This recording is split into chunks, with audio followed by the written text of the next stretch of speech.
Chapter 27-21, Uproar, Guild Leader, did you see that? Purple Eye goggled in shock as she pointed at the huge crater in the holographic projection. Gentle Snow, she. How did she do that? Gentle Snow should have destroyed the space in the surrounding area to annihilate Miracle's 1,000-man team, Galaxy Past answered calmly. No. I know that, but I'm not referring to that, Purple Eye said, shaking her head. She then turned to Galaxy Past and continued, I'm talking about Gentle Snow's 12 consecutive slashes. She actually stacked the power of those 12 slashes. It was challenging to combine the power of multiple sources. The more sources one tried to combine, the greater the difficulty. In fact, the difficulty increased exponentially. Even Apex experts who had reached the domain realm could, at best, combine the power of 6 attacks. Yet, now, Gentle Snow had actually combined 12 attacks into one. Moreover, she had accomplished this feat while wielding a greatsword. This was no longer a matter of strength. Such a feat should be impossible for humans. Gentle Snow was a genius of their generation. They had also entered God's domain at the same time. Even if Gentle Snow had made rapid progress, reaching such a level should be possible for her. At this point, she couldn't even be considered human anymore. She was a monster in human skin. Purple, calm down, Galaxy Past advised. You should be aware of Zero Wing's strength. Zero Wing has always been able to accomplish feats other guilds can't. Gentle Snow might have learned a powerful skill that allowed her to perform such an action. Galaxy Past could sympathize with Purple Eye's unreconciled and helpless feelings. After all, this kind of power already exceeded the realm of humans. It was no exaggeration to say that Gentle Snow had become an existence that they would never surpass in their lifetimes. Meanwhile, inside a lounge in Miracle's headquarters in the real world, the lids of 2 virtual gaming cabins opened slowly. We still died. We didn't even have a chance to escape. With this, we'll have to wait even longer before we can start our Tier 4 promotions, Elder Rock grumbled as he sat up in his gaming cabin, a bitter smile forming on his face. We are lucky. If this were the preliminaries, we would have lost 5 levels. Elder Feather frowned as he sat up in his cabin. A hint of awe appearing in his eyes, he continued, truly, that kind of monster isn't something we can go up against. She actually destroyed the entire space to prevent us from escaping. Even short-duration invulnerability skills are useless against that kind of attack. 1,000 miles truly screwed us over. His information is absurdly inaccurate, Elder Rock snarled. In hindsight, that little girl is the real monster, not Black Flame. However, it's fortunate we came across her so soon. There is still time to salvage this situation, Elder Feather said, smiling. What do you mean, Old Feather? Elder Rock asked, puzzled. I relayed this information to the guild leader before we got killed. I'm sure the others know about this by now, Elder Feather said. Now that it is revealed that Frost Heaven has a higher domain realm expert in addition to Black Flame, I'm sure you should know what this means. Are you saying the guild leader will relay this information to the other superpowers? Elder Rock couldn't help growing a little excited. That was a higher domain realm expert they were talking about. On island number 3, there was no way Black Flame could cause an upset by himself. However, it would be a different story if a higher domain realm expert were added to the equation. Zero Wing might actually be able to secure 2 resource nodes and become the 6th-ranked guild on island number 3. In that case, Frost Heaven's chances of winning the 6th reserve seat would increase significantly. However, once Miracle spread this information, the various superpowers would most likely band together to prevent Frost Heaven from ousting them. Just as Elder Feather assumed, Miracle did not conceal Gentle Snow's information. On the contrary, the guild publicized it throughout the arena. Every participating guild became aware of Gentle Snow's existence. Higher domain realm. Zero Wing actually had such an expert. Could Miracle be lying to us? That's the higher domain realm we are talking about. How can a little girl like Gentle Snow reach it? That shouldn't be the case. According to our members on Island number 3, Gentle Snow did indeed clash with one of Miracle's 1,000-man teams. Moreover, their fight created quite a commotion, it could be heard even from miles away. After our members inspected the battlefield through magical observation, they found that Miracle's 1,000-man team had indeed been annihilated. Moreover, Gentle Snow had even wiped out Miracle's team with just one move. For a time, the various participating guilds had heated discussions over this matter. Although most of them remained dubious of the claim that Gentle Snow had reached the higher domain realm, they were still afraid of her. The higher domain realm was a secret among the various superpowers. Ordinary players weren't even aware of its existence. Currently, those who had reached the higher domain realm were old monsters belonging to the 5 great super guilds, and these old monsters almost never revealed themselves to the public. In fact, the public had mostly forgotten about them. However, the various superpowers understood that the reason the 5 great super guilds could be referred to as such was precisely because of these existences. So long as this group of old monsters took action, even peerless experts wouldn't be able to stop them. After all, peerless experts were merely a bunch of people still stuck in the domain realm, even the stronger ones had reached only the domain realm's upper stage. A more significant part of the reason peerless experts were called as such was their basic attributes, which far surpassed those of other domain realm experts. However, it was a different story for higher domain realm experts. These existences possessed inhuman combat standards. Moreover, there was almost no trial in God's domain that could trouble them. They could easily overcome the hurdles they faced and secure as many opportunities as they wanted in God's domain.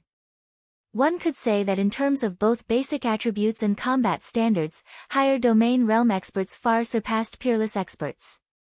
Even one such existence could turn the tide of a war. Now that Gentle Snow was suspected of having reached the higher domain realm as well, the various superpowers would have no choice but to take precautions against her. Meanwhile, when Frost Heaven's members heard this piece of news, every one of them was shocked. How is this possible? That Vice Guild leader from Zero Wing is actually in the higher domain realm? Brilliant Blue felt like he was dreaming when he read his subordinate's report. He simply couldn't bring himself to believe it. This was the higher domain realm they were talking about. However, at this time, the various participating superpowers were all talking about this matter.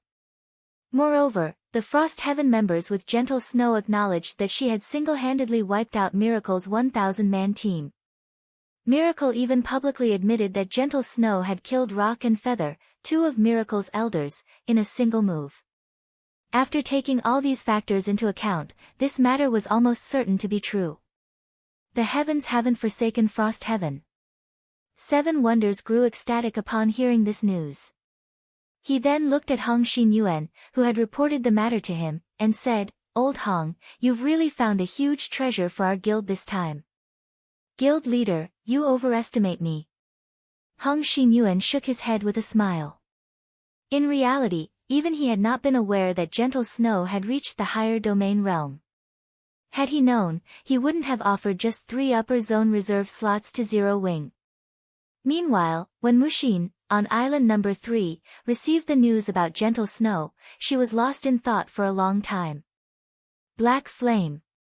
Is Gentle Snow really at the higher domain realm? Mushin couldn't help asking Shi Feng. Probably. Shi Feng chuckled. Probably? What do you mean, probably? Has she reached it or not? Mushin got irritated at Shi Feng for persisting in keeping her in the dark. The various superpowers already believed that Gentle Snow was a higher domain realm expert. Yet, Shi Feng was still so close-mouthed about it. Shi Feng couldn't help smiling bitterly at Mushin's reaction. Truthfully, he didn't actually know what realm Gentle Snow had reached. After all, he didn't know what kind of world the higher domain realm was. In addition, when he looked at Gentle Snow, he felt as if he was looking at a cloud. He couldn't see through her at all. Read latest chapters at Wuxia World. EU. However, while he didn't know whether Gentle Snow was currently at the higher domain realm, he was sure of one thing: Gentle Snow was undoubtedly number 1 in the world in combat experience. However, Miracle has played a really vicious move this time. Shi Feng frowned as he read Miracle's public announcement. At Shi Feng's words, Muxin's face darkened. Are you saying Miracle plans to kill with a borrowed sword? That's right. Shi Feng nodded. On the surface, Miracle is expressing its indignation over Gentle Snow annihilating one of its 1,000-man teams. In reality, it is announcing to the other guilds that Frost Heaven has a great chance of securing the 6th seat. This way, the other guilds will have to consider banding together to target Frost Heaven. What should we do, then? Muxin understood how vicious Miracle's move was. If they didn't handle this matter properly, Frost Heaven might come under attack from all sides. Should I notify my guild leader of this? Shi Feng sneered, since Miracle wants Frost Heaven to become a thorn in the various guilds' eyes, we'll make the various guilds understand that the 6th seat belongs to us. Chapter 27-22, No Regrets, have the various guilds acknowledge us? Muxin revealed a wry smile when she heard Shi Feng's words. But out of the 6 reserve seats available, only one is obtainable. How can the other guilds possibly give up on it? There are 6 reserve seats up for grabs, yet the various guilds have given up on 5 of them. Why do you think that's the case? Shi Feng responded with a question of his own. Isn't that obvious? It's because the 5 great super guilds are too strong.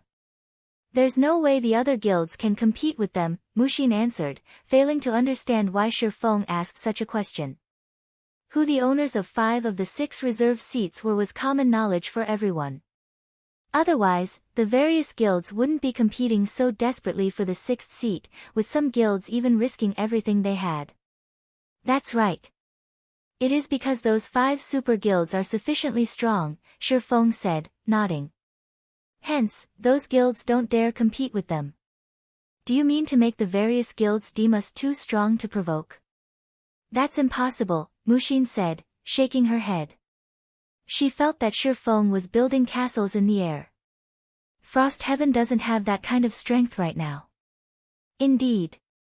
Frost Heaven doesn't have the necessary strength right now, Shi Feng said unceremoniously. That's why we need to go crazy, so crazy that the other guilds become afraid of us. Only by doing so do we stand a chance of victory. They couldn't afford to act defensively. And even if they did, they wouldn't be able to protect anything in a situation where every other guild, aside from the 5 great super guilds, were Frost Heaven's enemies. Even Shi Feng couldn't turn the tide of battle. After all, this was a competition for resource nodes, not a contest of strength. Even if he occupied every resource node on an island, there were still 17 other islands. Frost Heaven would still lose. Not to mention, occupying an entire island would be a challenge, even for him. The size of island number 3 was like a level 100 neutral map. If the various guilds' players hid from him, he would have great difficulty locating them, regardless of his mana domain. Moreover, every participating player was a Tier 3 expert. When not subjected to any debuffs, they could run very fast. In addition, he would have to occupy the many resource nodes on the island while also ensuring their safety. How do we do that? Even if we go crazy, we still need a target. Muxin understood what Shi Feng was saying. However, she found it truly hard to imagine how they could make the various guilds fear them and actively give up on competing with them. ICO, of course, we have one. Smiling, Shi Feng added, and it's even ready-made. Are you talking about Miracle? Shaking her head, Muxin argued, although Miracle has used a trick to deal with us, even if we annihilate Miracle, I'm afraid the other guilds still won't rest. No. Not Miracle. How can Miracle possibly be qualified for such a role? Shi Feng smiled while shaking his head. Didn't you already mention which guilds the other guilds don't dare to offend? Muxin gasped involuntarily when she heard Shi Feng's words. Are you saying, that's right? The 5 great super guilds. Shi Feng nodded. Of course, we won't have to target all 5 of them. Going for mythology should be more than enough. In his previous life, Miracle had relied on mythology to secure one of the reserve seats during the first official competition. Since he was already going against miracle in this life, it was only a matter of time before he had to deal with mythology. In that case, he might as well strike first to gain an advantage. Isn't this a little too crazy? That's one of the 5 great super guilds we are talking about. Mushin couldn't help feeling a little afraid at the mention of making an enemy out of one of the 5 great super guilds. The 5 great super guilds were like the sun in the virtual gaming industry. While most guilds might declare their intent to surpass the 5 great super guilds, it was another thing altogether to actually fight one. For the various superpowers, the stronger they grew, the more fearful of the 5 great super guilds they became. After all, the depth of the 5 great super guilds' foundations was simply unfathomable. This isn't madness. Shi Feng shook his head.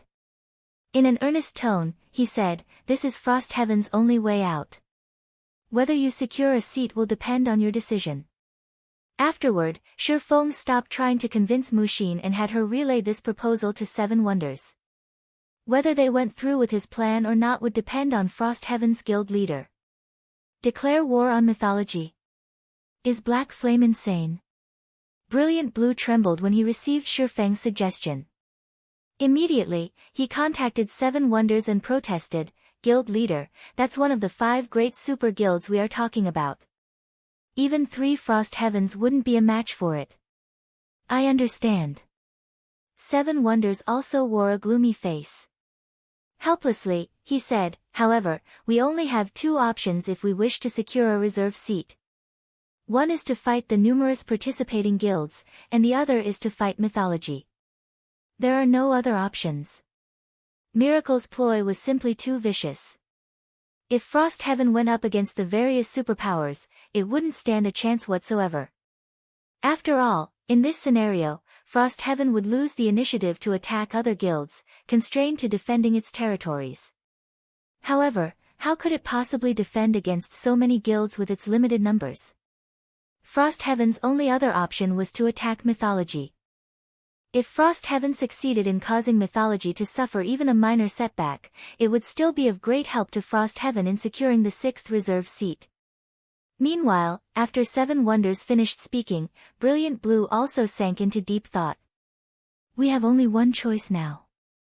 Looking at Brilliant Blue's face on his screen, 7 wonders asked, "Do we fight or not?" "Guild leader, even if I wish to fight, how do we go about it?" "That's mythology we are talking about." "We stand no chance whatsoever," Brilliant Blue said with a bitter smile. The island number 11 he was assigned to had only 3 teams from Frost Heaven, his own 500-man team, a 300-man team led by an elder, and Violet Cloud's 100-man team for a total of 900 players.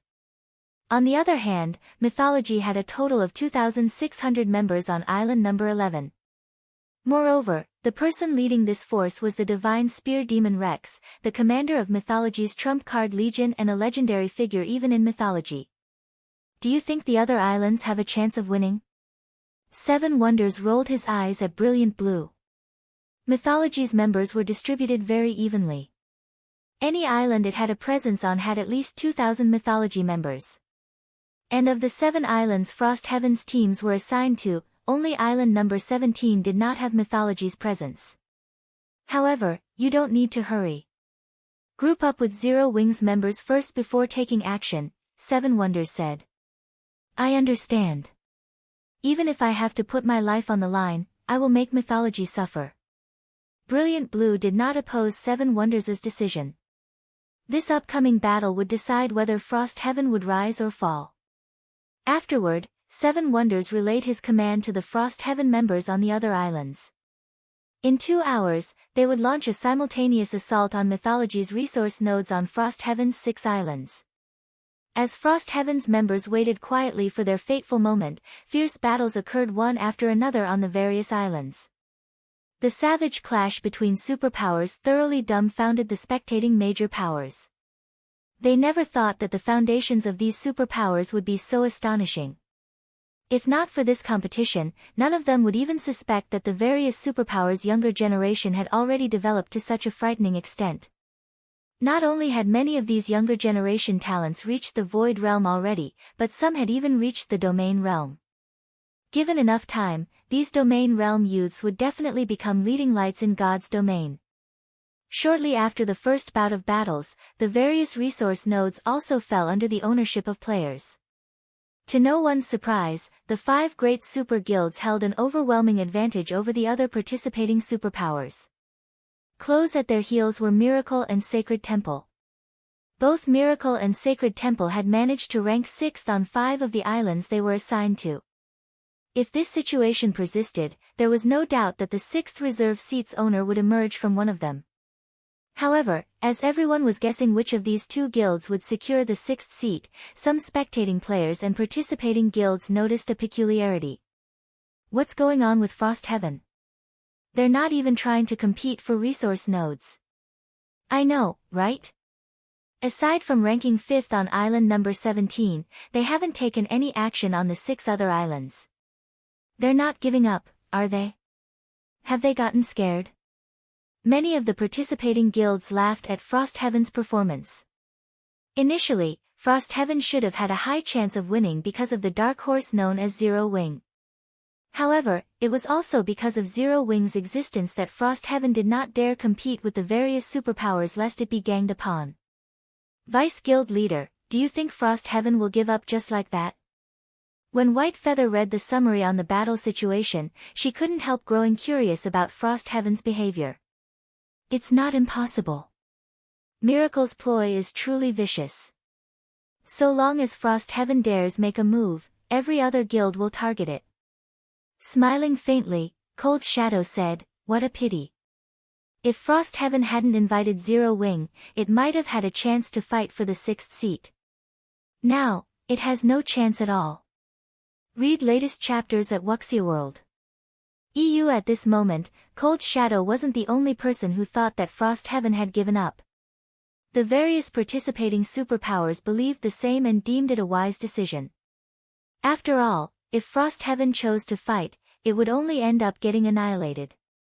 Conserving its strength to fight next year was undoubtedly the better choice. While the various guilds were watching their guild points rise, Frostheaven's members were sneaking up to Mythology's resource nodes, their hearts pounding with anxiety and excitement. After glancing at the distant advanced resource node that Mythology guarded tightly, Shi Feng checked the time. It's time. Move out. Chapter 27-23, Arena shaken. The scorching sun was high up in the sky, and the sea breeze blowing through the islands was calm. The embers of war on the various islands were weakening. At this point, aside from attacking and occupying more resource nodes, what was more important for the participating superpowers was defending their resource nodes. Hence, any guild that had secured resource nodes would be able to allocate only a small portion of their manpower to fight for more resource nodes. Due to this reason, the balance between the guilds stabilized. At this rate, the struggle for the 6th seat should be between Miracle and Sacred Temple. A hint of envy flashed in Mu Lingsha's eyes when she saw the various islands' resource node distribution data.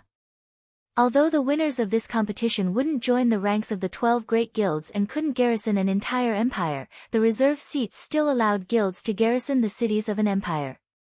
In addition, reserve guilds could also garrison powerful kingdoms and be worshipped by the kingdom. At that time, they could directly influence the development of the kingdom.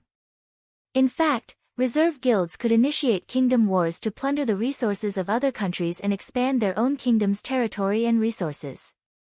At that time, the resources the reserve guilds could obtain would far surpass that of other guilds, making it impossible for other guilds to catch up. All the other guilds would be able to do was watch as the reserve guilds grew stronger by the day. However, Frostheaven is behaving really strangely. Unyielding Heart studied the battlefield stabilizing situation in puzzlement. Frostheaven clearly had a chance to secure the 6th seat before. There's no reason for it not to put up a fight. After all, the various guilds banding together is only a possibility. So long as Frostheaven doesn't behave too aggressively right off the bat, I'm sure those guilds won't deliberately join hands. At most, they will come to a tacit understanding to contain Frostheaven. Frostheaven has already missed its chance. Even if it tries to fight now, it doesn't have a ghost of a chance of winning, Mu Lingsha countered, shaking her head. Now that the situation between the guilds was stabilizing, Frost Heaven would have difficulty snatching resource nodes. And if it really started snatching resource nodes, the various guilds would definitely gang up on it. This was because the various guilds all understood one thing: every one of them would secretly cooperate with this tacit understanding. And the result of such thinking would be that the various guilds really would act on their thoughts, annihilate Frost Heaven, and fight over Frost Heaven's resource nodes. Hence, Frost Heaven truly did not have any chance of winning anymore. During Mu Lingsha and Unyielding Heart's conversation, their spectator interface suddenly sent them a notification. Black Flame is taking action. Mu Lingsha quickly redirected the interface to Island number 3 and focused on Shi Feng, whom she had set as a priority target beforehand. Black Flame's moving at this time. What is he thinking? Unyielding Heart stared in confusion at Shi Feng, who was hiding in a forest, together with his team. It was pointless for Zero Wing to appear and compete for resource nodes at this point. Currently, out of the 18 islands, Frost Heaven occupied resource nodes on only island number 17. It hadn't claimed a single resource node on the other islands. Even if Zero Wing managed to secure 2 resource nodes on island number 3 and became the 6th-ranked guild there, it still wouldn't get Frost Heaven out of its rut. Wait. That's not right. Mu Lingsha gaped in shock when she saw the advanced resource node Shi Feng's team was charging at, her eyes wide with confusion and surprise. His goal seems to be mythology's advanced resource node. Unyielding Heart was similarly stunned by this situation. How dare he? That was mythology they were talking about. Mythology was one of the 5 great super guilds and an existence the various superpowers dreaded, yet Shi Feng was taking the initiative to provoke it. However, before Mu Lingsha and Unyielding Soul could recover from their shock, another notification appeared on their spectator interface, followed by a small image at the bottom of the screen. This is Zero Wing planning to wage war on mythology. Depicted in the smaller image was Gentle Snow leading her 100-man team in a charge against mythology's intermediate resource node on island number 3, and she showed no signs of stopping whatsoever. The Unyielding Soul members in the VIP room gasped at this abrupt change. How dare they? This action challenged mythology's authority. Moreover, regardless of whether Zero Wing succeeded or not, mythology definitely wouldn't let Zero Wing off the hook. Not to mention, Zero Wing had nothing to gain whatsoever from doing so. At this time, besides Unyielding Soul's members, the powers paying attention to Shi Feng and Gentle Snow were similarly dumbfounded by the two's actions. They never thought that Zero Wing would be so crazy as to challenge one of the 5 great super guilds directly. Wait. It's not just Black Flame and Gentle Snow. Zero Wing's other teams are also making a move against mythology's resource nodes. That's not all. Frost Heaven's teams are doing the same. The news of Zero Wing's and Frost Heaven's teams attacking mythology's resource nodes caused an instant sensation among the various major powers in the VIP viewing rooms. Everyone was shocked by the 2 guilds' actions. That's mythology we are talking about. How dare they? Frost Heaven and Zero Wing have truly lost their minds this time. Setting aside whether they will succeed or not, aren't they afraid of mythology's retaliation after the competition? Are they really not afraid that mythology will exterminate them? The various major powers felt puzzled by Zero Wing's and Frost Heaven's actions. They simply couldn't figure out what the 2 guilds were thinking. The 5 great super guilds' position in the virtual gaming industry was as stable as a mountain because no superpower dared to offend them. Any superpower that dared to do so would get eliminated from the industry without exception. Now that Zero Wing and Frost Heaven were openly provoking mythology in front of everyone in the world, mythology definitely wouldn't spare them in order to maintain its authority.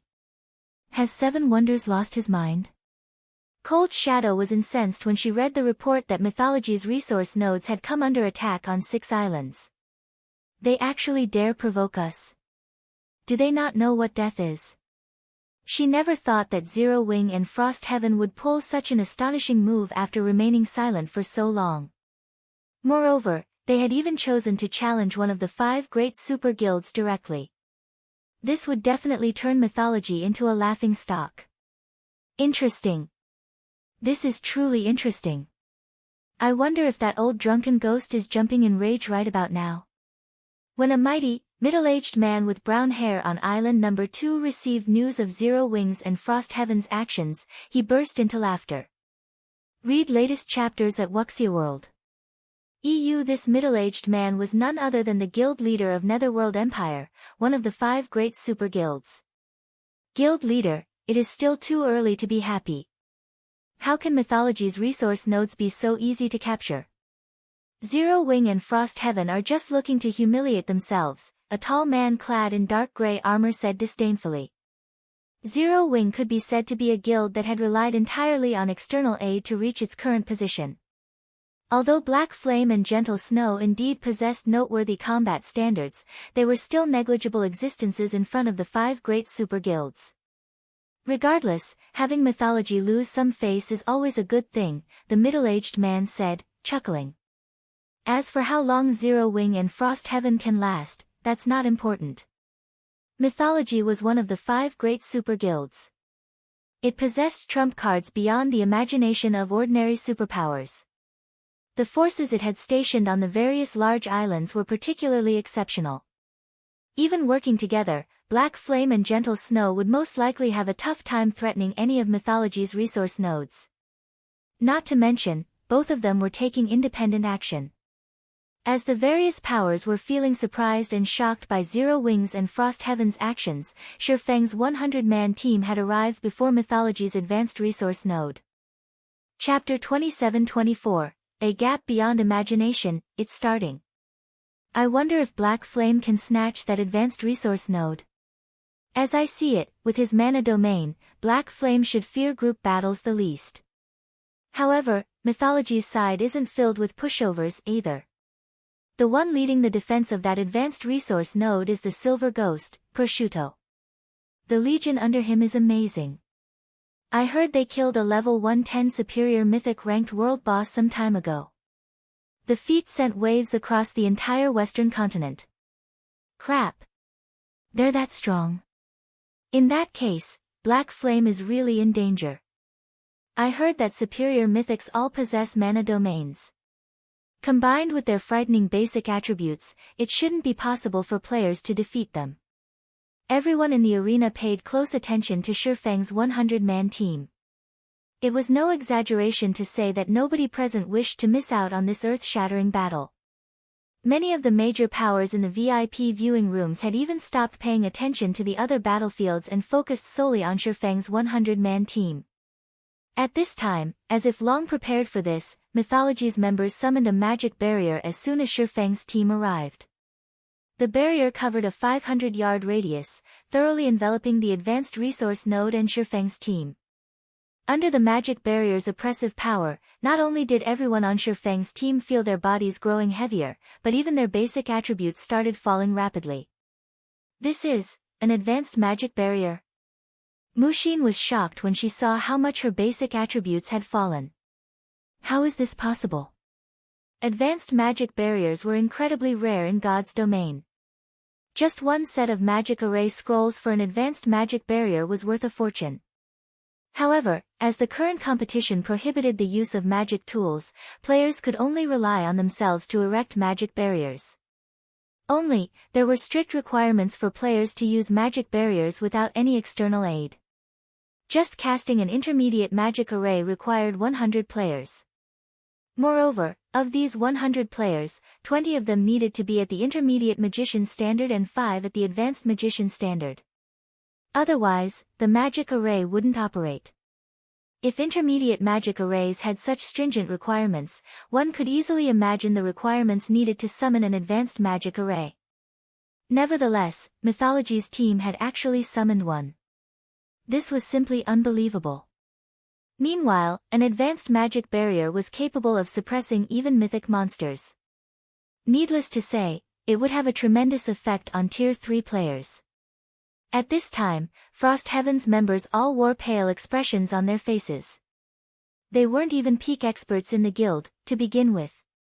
Compared to the various superpowers teams, their basic attributes could only be considered average. Now that the magic barrier had reduced their basic attributes by 30%, how were they supposed to fight? So, this is mythology's foundation. Amazing. With this, even if Black Flame summons his mana domain, he will still have difficulty resisting the magic array's suppression. The audience gasped when they saw mythology's advanced magic barrier. On a battlefield that prohibited the use of magic tools, having the ability to summon advanced magic barriers would basically make one invincible. Of course, a magic barrier summoned entirely through the effort of players wasn't unbeatable. The greatest flaw of such a magic barrier was the immense burden on the caster's mana. If the players supporting the barrier did not replenish their mana, they wouldn't last more than 10 minutes. However, on this battlefield, 10 minutes were more than enough to decide the outcome. While everyone was marveling at mythology's capabilities, 100 players walked out of the advanced resource node. The person in the lead was a silver-haired young man with an amiable expression on his face. However, everyone present was aware that this friendly youth was also known as the Silver Ghost, one of the leaders of mythology's younger generation. Guild leader Black Flame, we meet again, Prosciutto greeted Shi Feng in an indescribably calm voice. He showed no eagerness for a showdown at all. Instead, he behaved as if he was chatting about family affairs. At Prosciutto's words, Mushin looked at Shi Feng in surprise.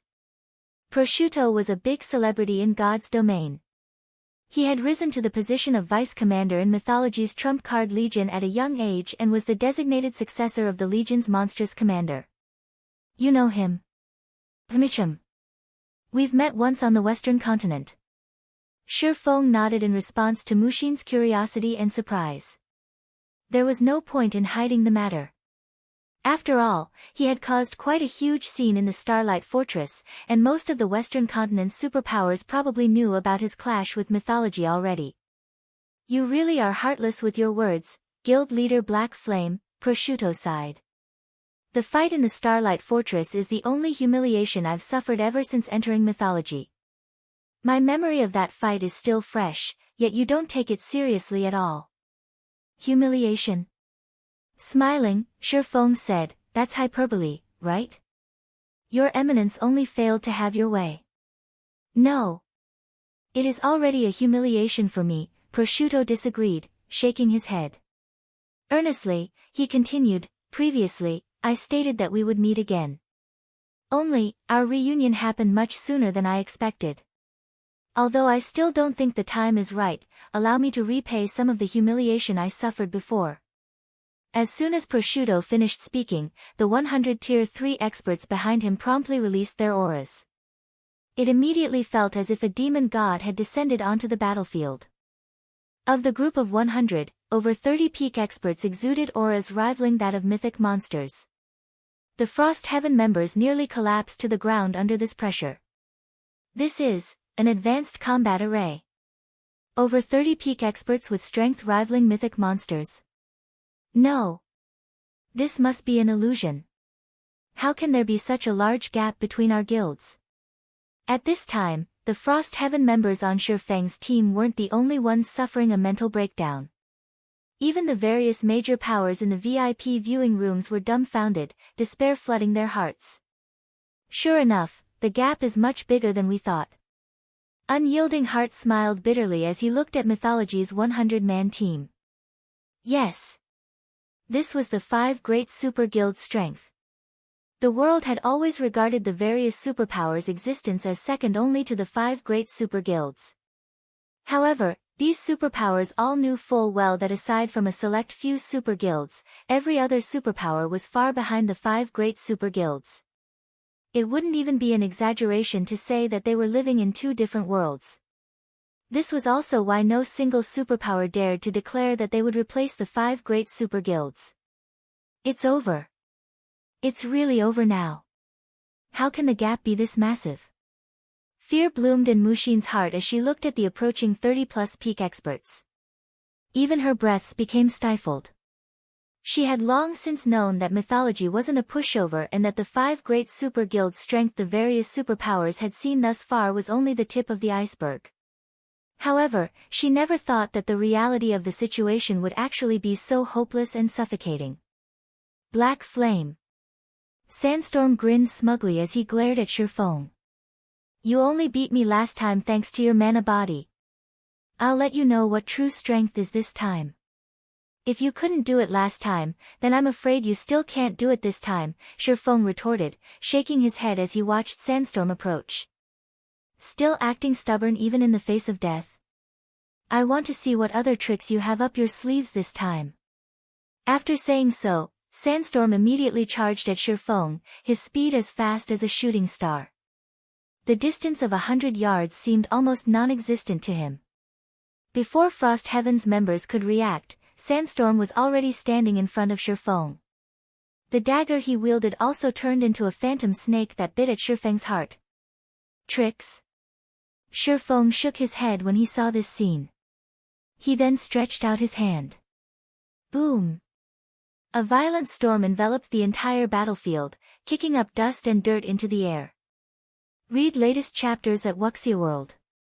EU, how is this possible? The next moment, everyone stared at the two figures standing amid the dust cloud in stupefaction. At this time, Sandstorm's dagger hovered half an inch away from Shi Feng's heart. Meanwhile, before anyone realized it, Shi Feng had actually caught Sandstorm by the wrist, intercepting the hand holding the dagger. How is this possible? Sandstorm was stunned when he saw his captured wrist. Chapter 27-25, Warm-up over. How did he do it? That other guy's power is comparable to mythic monsters. Yet, Black Flame actually received the attack directly. Black Flame should be under the magic barrier's suppression now, right? So, this is Black Flame's true strength? After a moment of silence, the audience in the arena instantly broke into an uproar, never having expected things to turn around so quickly. When mythology revealed its frightening combat power, almost everyone believed that this fuss caused by Zero Wing and Frost Heaven was over. Yet, it turned out that Zero Wing still had the strength to contend against mythology. How could anyone not entertain expectations in this situation? After all, far too few people in God's domain dared challenge the 5 great super guilds. Regardless of the outcome, after this challenge to mythology in this competition, Black Flame's name would become known to everyone in God's domain. However, unlike the spectating players, the mythology members at the advanced resource node showed no signs of surprise. This was especially true for the 100 players forming the battle array. Sandstorm is too reckless. The vice commander previously warned him that Black Flame isn't a simple opponent, yet he actually charged into battle all by himself without a word. Foolish. He is truly foolish. He actually ignored the vice commander's words. He's going to turn us into a laughing stock for the other superpowers. The 30-plus Void Realm experts from mythology did not feel a shred of pity for Sandstorm, only anger that he had allowed himself to get caught. Their vice commander Prosciutto had gone to great lengths to create a scenario presenting mythology as an existence that should never be provoked. Now, Sandstorm had single-handedly ruined this scenario. Sandstorm, come back. Stop shaming yourself in front of guild leader Black Flame, Prosciutto said, sighing as he looked at Sandstorm and his dumbfounded expression. At Prosciutto's words, Sandstorm snapped out of his daze, and his expression turned unprecedentedly grim and fearful. His hands even started trembling slightly. No. I can't disappoint the vice commander. Die. You must die. Only if you die can I wash away my shame. Sandstorm turned to Shi Feng, a hint of fear and madness in his eyes as he looked at Shi Feng. However, the fear he felt wasn't because of Shi Feng but Prosciutto. Immediately, Shi Feng felt the power resisting his hands strengthening. Before Shi Feng could react, Sandstorm disappeared from where he stood and reappeared in midair with crimson runes covering his body. In addition, Sandstorm's body also underwent several physical changes. Not only did his body enlarge, but 2 black horns also grew out from his forehead. He also gained a pair of pitch black, feathered wings and a scaly tail. The frightening aura he now exuded had Frost Heaven's Tier 3 experts shuddering involuntarily. What did he do? Doesn't the competition venue prevent the use of berserk skills? A hint of fear appeared in Mushin's eyes as she gazed at Sandstorm hovering in midair. Compared to his previous self, the current Sandstorm was like a completely different person. Not only did his aura intensify, but even his life rating had received a significant improvement. No. It's not a berserk skill. He's just reverting to his original form, Shi Feng said, shaking his head. Even he was a little surprised when he saw Sandstorm's transformation. Mythology truly is amazing. To think they actually managed to get their hands on the demi-dragon bloodline. Someone among them even managed to endure the bloodline's violent power. In God's domain, aside from bloodlines that increased a player's life rating, there were special bloodlines that functioned differently. One such example was the violent demi-dragon bloodline, which could raise a player's life rating to the archaic species standard, granting players a much greater improvement than ordinary bloodlines. However, this bloodline had a drawback. Due to the demi-dragon bloodline's overly violent power, players paid a heavy price to use whenever a player activated their demi-dragon bloodline. They would be subjected to unimaginable pain beyond the tolerance of ordinary humans. Hence, very few people were willing to accept such bloodlines. Shi Feng never thought that Sandstorm would manage to not only assimilate the demi-dragon bloodline but also endure its violent power. You must be crazy. Mushin was exasperated to see Shi Feng marveling at Sandstorm's strength. The strength of his aura has more than doubled. I even suspect he has already reached the Tier 4 standard in terms of the strength attribute. Yet, you still have the time to admire his strength? That's right. In terms of physique and basic attributes, he is indeed on par with bona fide Tier 4 classes. Shi Feng nodded in affirmation. Mushin couldn't help goggling at Shi Feng's composure. She simply couldn't understand what was going through his mind. It was as if he had forgotten who had driven Sandstorm to such an extent. Lena, you guys go help him as well. Prosciutto ordered calmly to the blonde, female shield warrior beside him. At this command, the mythology members standing around Prosciutto turned to him in surprise. The blonde girl named Lena was Prosciutto's right-hand man. She was a bona fide domain realm expert, and her strength ranked within the top 3 in this team of theirs. Now, Prosciutto was actually having her join the fight as well. Yes, sir. Lena made a respectful bow before joining Sandstorm together with 5 other players behind her. What's going on? What is Prosciutto thinking? Does he think Sandstorm isn't enough to deal with Black Flame? That's not possible, right? That Sandstorm can be considered a Tier 4 monster already. Maybe the others were told to deal with Frost Heaven's members. At this time, everyone in the audience was eyeing Lena's group curiously. Because of the battle array's buff, the 6 all possessed strength and defense close to matching mythic monsters. Any of them could easily annihilate a superpower's 1,000-man team. Having 6 of them move together was simply overkill. Isn't Prosciutto overestimating us? Mushin felt like crying when she saw Lena's group joining the fight. While the fact that Prosciutto had dispatched such a force to deal with them meant that he thought highly of them, she couldn't bring herself to appreciate the gesture. After all, they would have to deal with 4 peak experts with basic attributes close to matching mythic monsters. However, before Mushin and the other Frost Heaven members could prepare themselves, the aura of Lena's group suddenly changed. In the blink of an eye, 6 more demi-dragons appeared hovering in the air. What is Prosciutto trying to do? Crap. 7 bona fide mythic combatants. I must be dreaming. This is the real power of the 5 great super guilds. The various spectating powers and players gasped involuntarily when they saw the 7 demi-dragons in the air. Bastards. Mythology is really a group of bastards. Mythology's 1,000-man team possessed not only over 30 near-mythic combatants but even 7 bona fide mythic combatants. This situation was simply mind-blowing. While the audience was feeling fearful over the absolute power Mythology displayed, Lena flew toward Shi Feng and stopped near him. Your Excellency Black Flame, we sincerely apologize for Sandstorm's sudden assault on you, Lena said, her golden eyes carrying great respect as she looked at Shi Feng. According to our Vice Commander's will, let's end the warm-up here and have both sides show our true strength. This is the respect we deserve, right? Sure. You're right. Shi Feng nodded. Shi Feng's words echoed in everyone's mind like a deafening thunder and instantly silenced everyone. What? Warm up. They were just warming up before. I didn't hear things, right?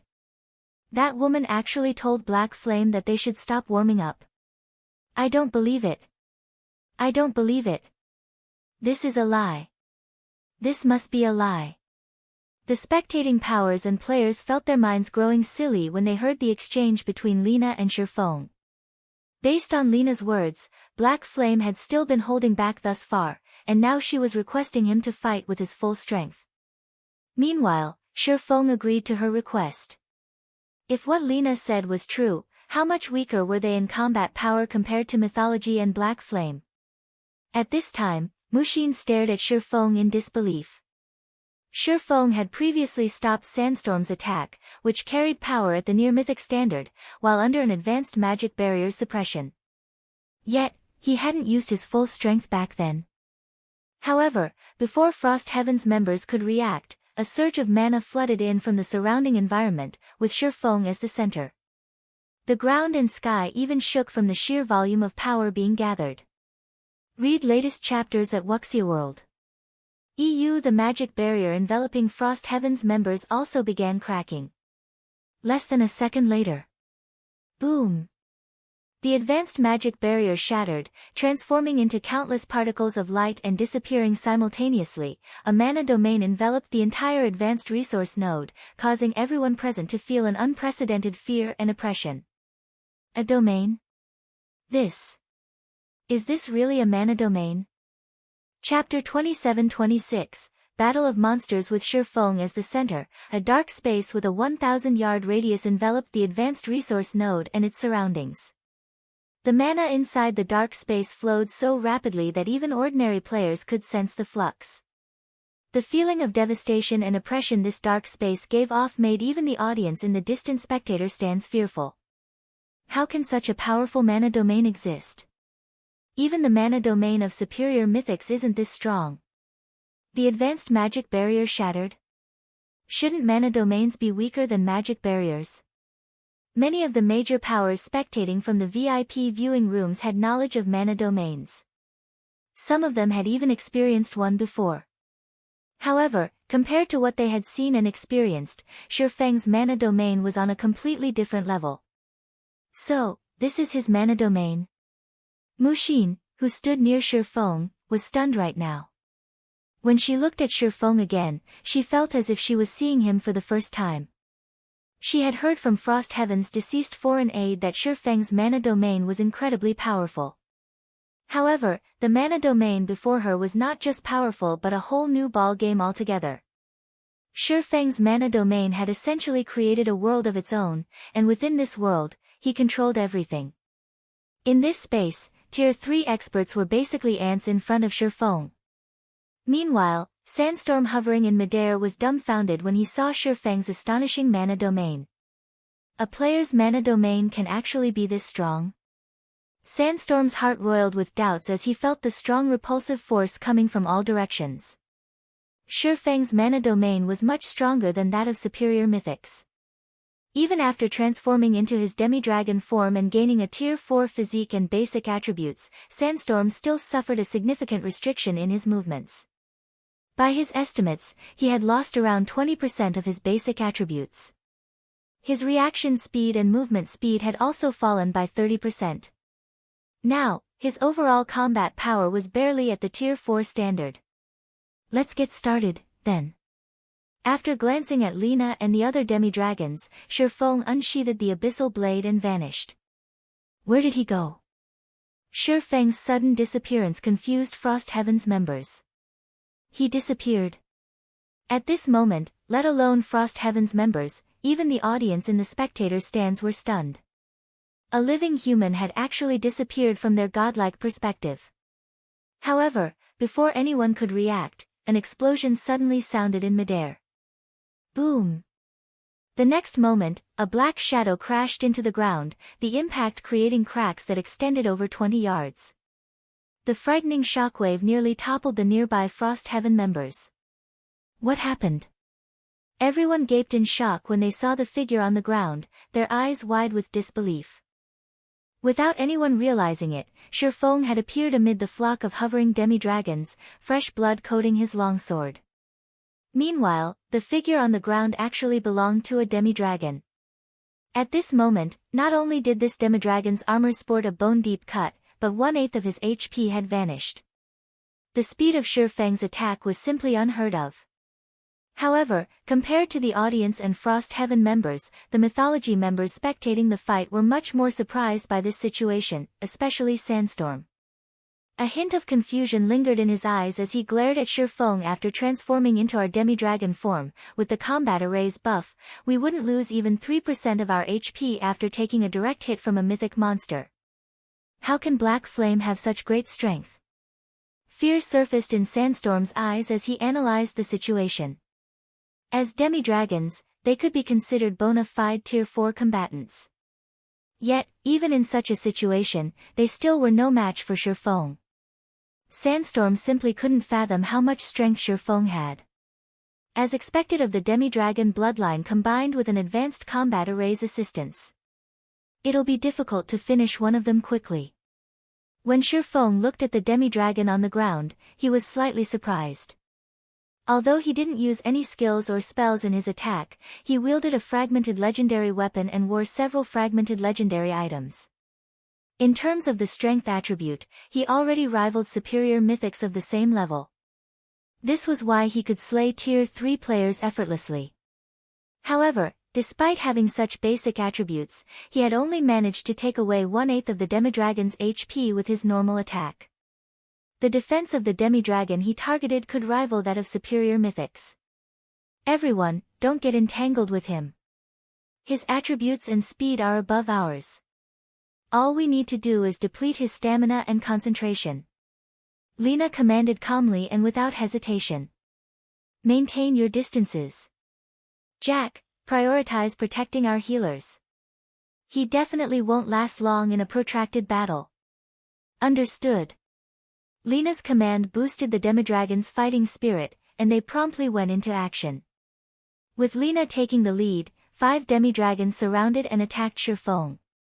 In addition, 1 demi-dragon oracle stood at the rear, casting defensive spells and buff spells one after another, boosting the other demi-dragon's attributes. No longer having to worry about taking damage, the 5 demi-dragons in the vanguard fought Shi Feng desperately, intending to trade blow for blow. Moreover, the 5 of them had excellent coordination, moving as one. For a time, explosions continually shook the earth and sky. Countless afterimages also danced across the sky. The Tier 3 experts in the spectator stands were stupefied. They couldn't tell what was going on at all. They couldn't even tell which afterimage belonged to whom. They only saw some of the brief clashes at best. Of the spectators watching the fight, only those in the VIP viewing rooms could get a clear picture, thanks to the spectator interface's slow-motion mode. The 5 Vanguard demi-dragons perfectly merged their skills, spells, and combat techniques. They also had perfect coordination with one another. When one of them exposed a chink in their defense from clashing with Shi Feng, the others would immediately attack, preventing him from landing a fatal blow. As the clash continued, the expressions of Mushin and the other Frost Heaven members also grew darker. Although the two sides seemed evenly matched, Shi Feng had to deal with the 7 demi-dragons' back-and-forth offensive all by himself. He had no time to rest at all. His stamina and concentration consumption were far greater than mythology's 7 demi-dragons. At this rate, Shi Feng would run out of stamina and concentration before Lina and the others did. Black Flame, you will lose for sure this time. While we aren't a match for you by ourselves, how long can you possibly last against our joint assault? Sandstorm grew increasingly excited as the fight went on. Although he had suffered plenty of attacks from Shi Feng and lost a lot of HP, he continuously received healing from the rear-line healers. Hence, he quickly recovered the HP he lost. Black Flame, you can't blame us for bullying you with numbers. It's your fault for not having anyone capable of backing you up, the tall man beside Sandstorm said, laughing. At these words, Frost Heaven's members lowered their heads in shame. Against such strength, Tier 3 experts like themselves were nothing but jokes. They wouldn't even qualify to be distractions. After all, they couldn't keep up with these people's speeds. It seems this is Zero Wing's limit. However, it's already plenty amazing that Black Flame managed to last this long. It's a pity there aren't any capable combatants among Frost Heaven's members. Otherwise, they could have put up a fight against mythology. Many of the spectating major powers couldn't help pitying Shi Feng. He clearly possessed inhuman strength that even mythology had to be wary of. Unfortunately, the gap between the 5 great super guilds and the other superpowers was simply too massive. Even if all of Frost Heaven's participants were there right now, they still wouldn't be able to threaten Lena's group of 7. However, this is a valiant defeat for Black Flame. He can actually hold his ground against 7 Tier 4 monsters simultaneously. He deserves his title of Sword King. Sword King. As I see it, he's strong enough to rank within the top 6 of the God's Domain experts list. Only the 5 great super guilds old monsters can fight him. Many of the Tier 3 experts spectating the fight admired Shi Feng. Those that previously held doubts about his title of Sword King also stopped doubting him. The seconds and minutes flew by. While everyone was feeling unreconciled for Shi Feng, the man himself suddenly leaped backward, distancing himself from the 5 vanguard demi-dragons. Don't even think of escaping us. We have wings. We are by no means slower than you when it comes to flying. Upon seeing Shi Feng pulling away, Sandstorm immediately accelerated, chasing after him. When players gained a mana domain, they became capable of flight. However, flight achieved through this method was significantly slower than flying mounts. In comparison, demi-dragons could fly nearly as fast as flying mounts. Escape? Shaking his head, Shi Feng said, I just thought that time is almost up, so I plan to end this battle. You're still arrogant even in the face of death. I want to see how exactly you're going to end this battle. Sandstorm sped up at Shi Feng's words. Time is almost up. Lena felt that something was amiss when she saw Shi Feng's calm expression. What does he mean? However, before Lena could ponder on the matter, Shi Feng sheathed the abyssal blade. Read latest chapters at Wuxia World. You said before that I shouldn't blame you for bullying using numbers. I very much agree with this point. Gazing at Sandstorm and the other demi-dragons, Shi Feng unsheathed the other longsword hung by his waist and said, Now, you shouldn't blame me either, for bullying with numbers. After Shi Feng finished speaking, the twilight blade in his hand suddenly shone brightly, illuminating a radius of several thousand yards. Twilight's shadow. Twilight of the gods. The next moment, 8 physical phantoms split out from Shi Feng's body, every phantom identical to him. Chapter 27-27, Sword Emperor. When the 8 copies of Shi Feng appeared above the battlefield, the audience momentarily fell silent. Doppelgangers? Crap. Something like this is possible. The spectators' hearts were filled with an indescribable sense of shock as they looked at the 9 Shi Fengs in the air. If anyone else had summoned doppelgangers, they wouldn't have thought much of it.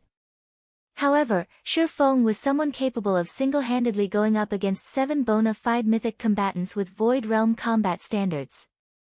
Now that Shi Feng had summoned 8 doppelgangers of himself. Meanwhile, Lena and the other demi-dragons turned pale when they saw the 9 Shi Fengs before them, their hearts plunging to the very bottom of the abyss. They had to give it their all just to deal with 1 Shi Feng. Now that 8 more had appeared, even if these doppelgangers had significantly weaker basic attributes, the demi-dragons would still suffer tremendously. Let's start the second round, then. Shi Feng said, a faint smile appearing on his face as he looked at Lena's group. The next moment, Shi Feng's 8 doppelgangers split up and charged at the 7 demi-dragons, their speed hardly any slower than Shi Feng's. It's just a doppelganger.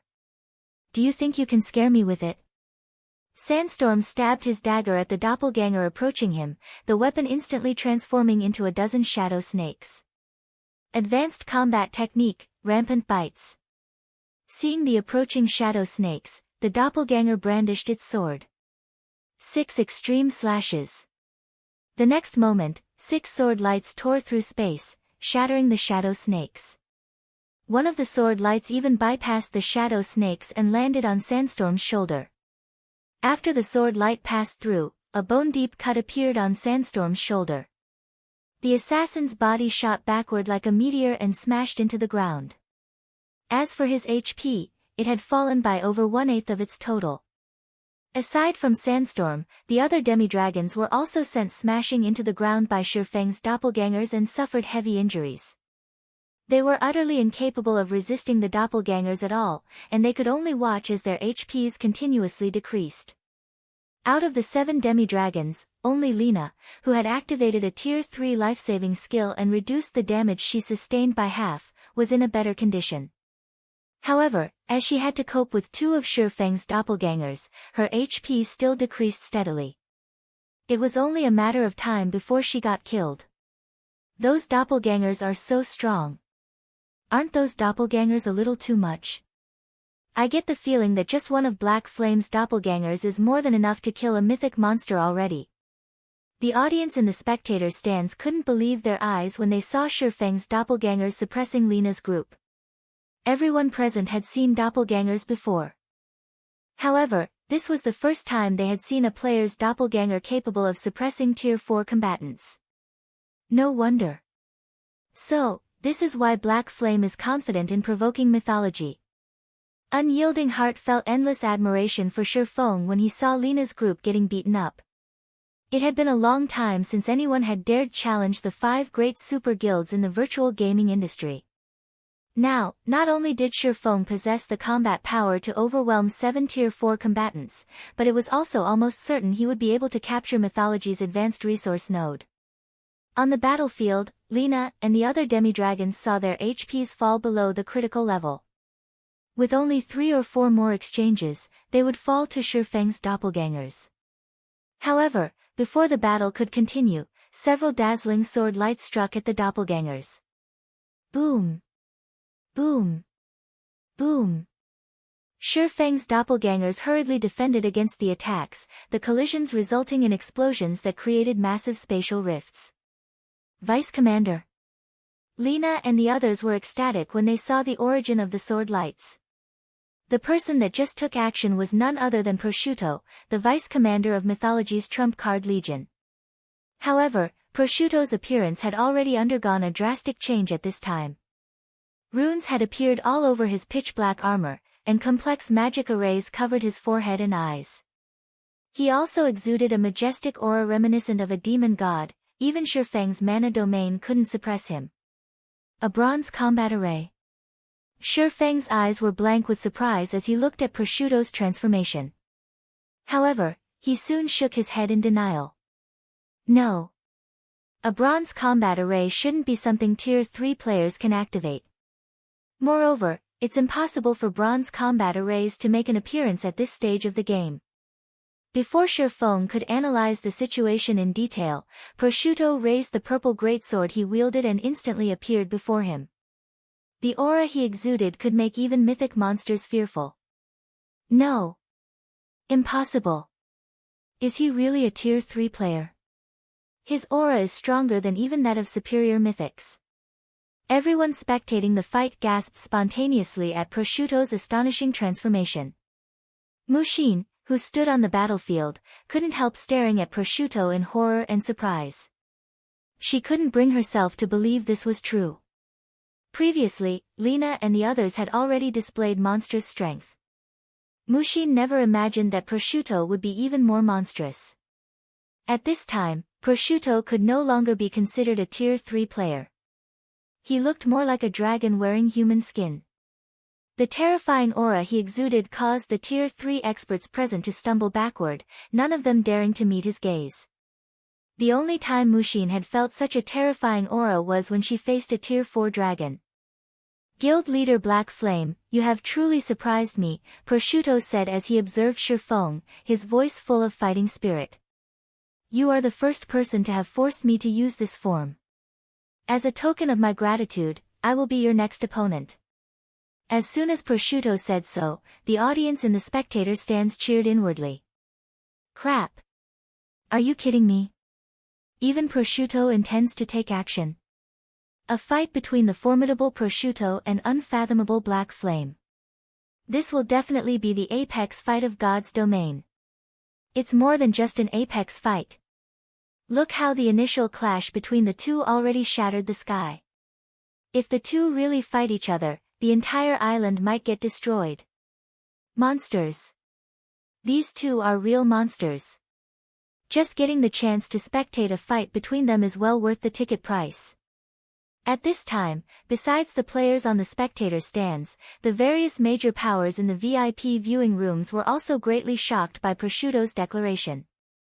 They immediately had all their members focus their attention on Prosciutto and Shi Feng, as well as record the two's battle. After all, it was normally impossible to collect such information in the outside world. Only in this competition venue would they have the chance to do so.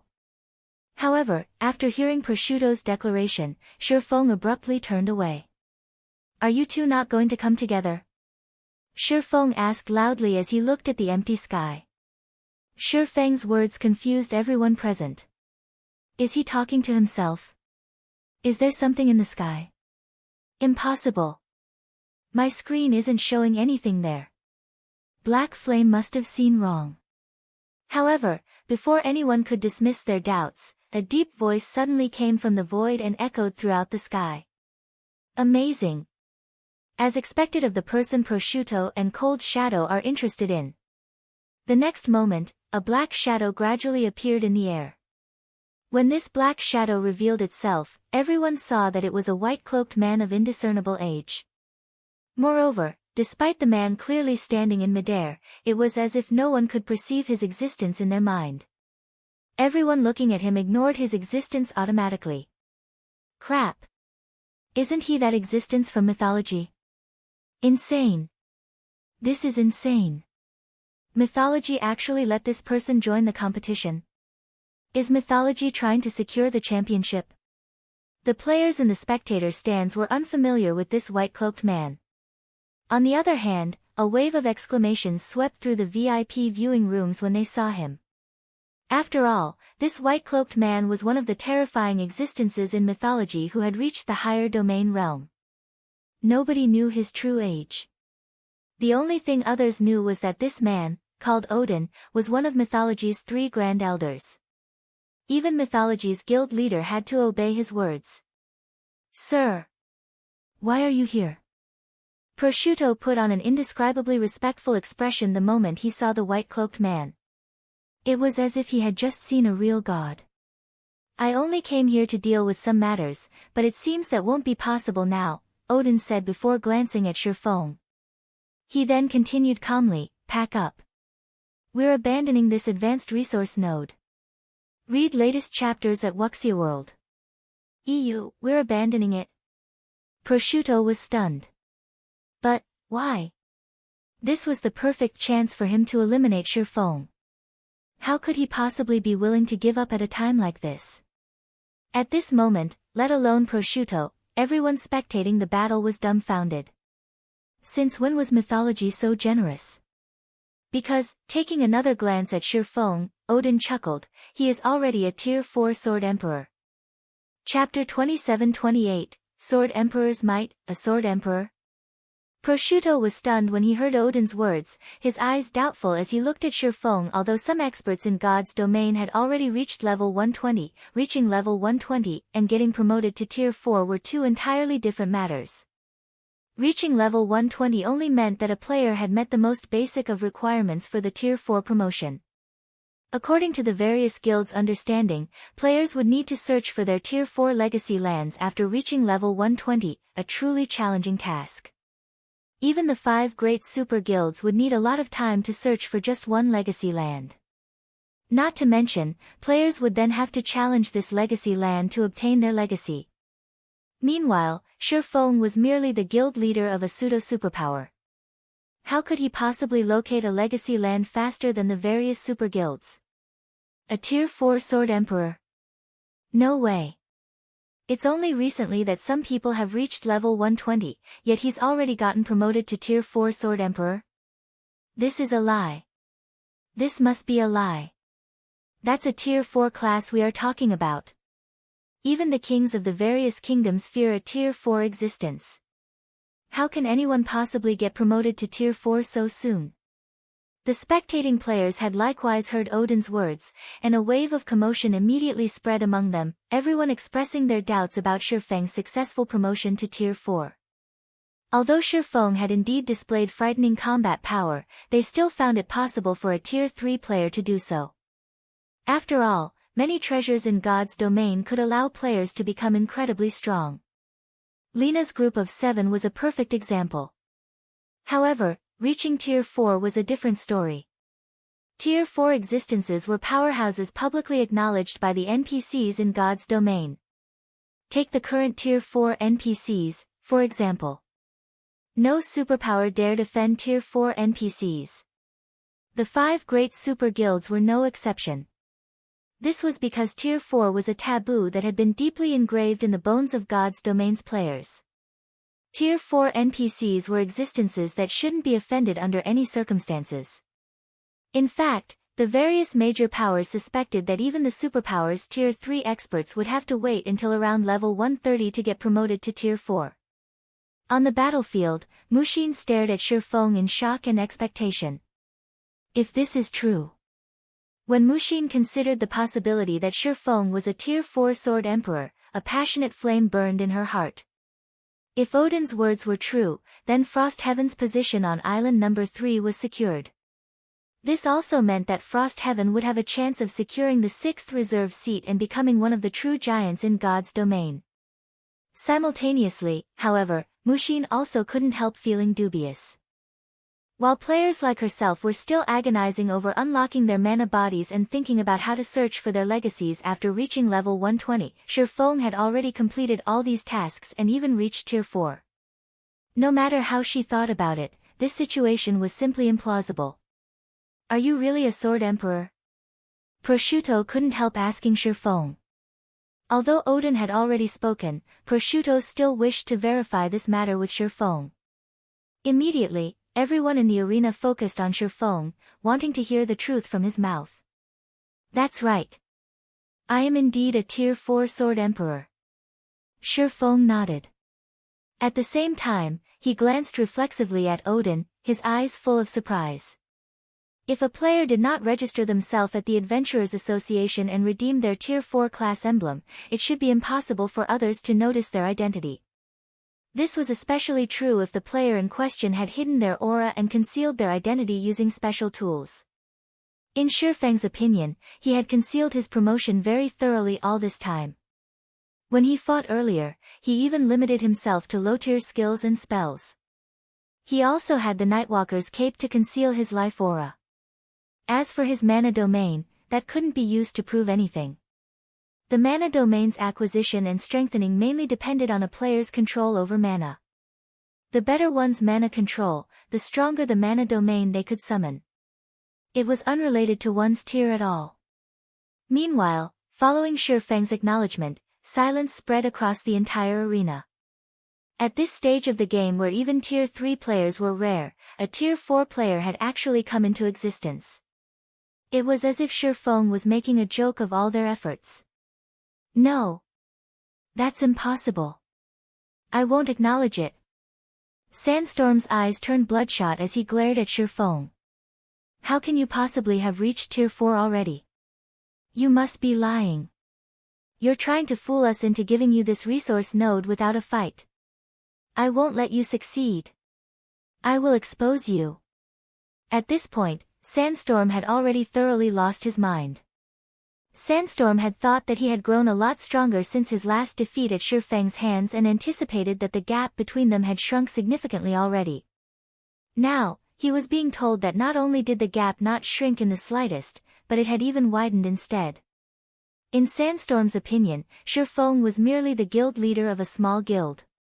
How could Shi Feng possibly surpass him, who was an elite among elites even in the 5 great super guilds? The next moment, Sandstorm's aura burgeoned in intensity, and the size of his body increased by a large margin.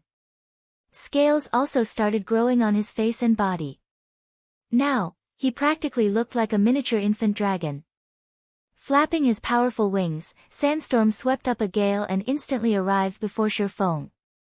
Abandoning his weapon, he swiped a claw at Shi Feng. The instant Sandstorm's claw moved, the space around it shattered. Even the flow of time in the vicinity slowed. The power of his attack approached the standard of mythic-ranked archaic species. Why bother? Shi Feng couldn't help sympathizing with Sandstorm when he saw the latter's frenzied assault. After all, he had once fallen into such despair himself. This was especially true after he saw those geniuses who joined the game much later than he did. However, he had long since moved on from this despair. He realized that all he needed to do was live his life well. What was the point of comparing himself with others? Cool your head first, Shi Feng said, waving his hand. A ripple of mana then spread out from under his feet and instantly enveloped a 500-yard radius. Tier 4 Legacy Skill, Blade Domain. A magic sword suddenly appeared before Sandstorm, who was only half a yard away from Shi Feng. The magic sword then struck the assassin like a streak of lightning. Slash! BOT/BLR. The next moment, an arm flew into the air. In the face of this magic sword, even the sturdy dragon scales were no different from a piece of flimsy paper. Upon seeing his arm flying away, Sandstorm instantly sobered up. He hurriedly activated a Tier 3 defensive skill, increasing his defense by a significant margin and doubling his maximum HP. However, no sooner had Sandstorm used his skill than 7 more magic swords appeared in the air. They then transformed into streaks of light that cut him. Read latest chapters at Wuxia World. Each/plundered 20% of Sandstorm's HP, the 7 swords instantly robbing the assassin of all his HP. The swords also burned his body into ashes, eliminating him from the arena. The entire process might seem long and arduous, but it had taken only an instant in reality. How is this possible? The audience in the spectator stands gaped in shock at this scene. Their minds even froze momentarily. Sandstorm was a demi-dragon that rivaled Tier 4 archaic species in strength. Previously, he still managed to exchange multiple blows with Shi Feng. Yet, now, Shi Feng had instantly executed him without even giving him a chance to resist. Chapter 27-29, Shi Feng and Odin, One Move. The gap between Tier 3 and Tier 4 is actually this massive. When the various major powers experts in the VIP viewing rooms saw Shi Feng slay Sandstorm, they gasped involuntarily. Although they had long since known that Tier 4 was the milestone separating the strong from the weak in God's domain, they never expected the gap between Tier 3 and Tier 4 players to be so massive. Just a moment ago, although Lina and the other demi-dragons were struggling with Shi Feng's attacks, they at least possessed the strength to put up a fight. However, as soon as Shi Feng stopped holding back. That bastard! He was actually toying with us all this time, a tall demi-dragon man cursed as he glared at Shi Feng in anger and frustration. No, that probably isn't the case, Lina said, shaking her head. What do you mean? He wasn't toying with us, the tall man asked strangely. This is only my guess, but, peeking at Shi Feng, Lina continued quietly, he might have been on his guard against Sir Odin since the start of the battle. He was wary of Sir Odin. Realization dawned on the other demi-dragons when they heard Lina's conjecture. Odin was an elusive existence in mythology. If he hadn't taken the initiative to appear, none of them would have noticed his presence. Only after Shi Feng exposed him did Odin reveal himself. The tall man and the others shuddered. If what Lina said really was true, then Shi Feng was much more terrifying than they had thought. Meanwhile, after killing Sandstorm, Shi Feng turned to look at Odin in the distance. From the moment he arrived before the advanced resource node, he had sensed a vague killing intent directed at him. If not for him having reached Tier 4 already and received a qualitative improvement to his physique and concentration, he wouldn't have noticed this killing intent at all. Due to this threat, he had held back his strength. Even when clashing with Lina's group, he refrained from using his full strength, also he could respond when the owner of this hidden killing intent took action. However, the moment Sandstorm went crazy and lashed out, Odin had also thoroughly displayed his killing intent. Truthfully, even Shi Feng had to be wary of Odin. In his previous life, everyone had heard of Odin's name. Not only was Odin an invincible existence even among Tier 6 god-ranked experts, but fighting enemies of a higher tier was also commonplace for him. In the past, Odin had fought against a Tier 5 NPC while he was still Tier 4. In the end, their battle had not only ended in a draw but even leveled an entire NPC city. This was despite the gap between Tier 4 and Tier 5 being even greater than the one between Tier 3 and Tier 4. Hence, Shi Feng had no choice but to activate Blade Domain as a precaution. The reason Tier 4 classes were feared by players and recognized as powerhouses in God's domain wasn't just their extraordinary physiques and frightening control over mana.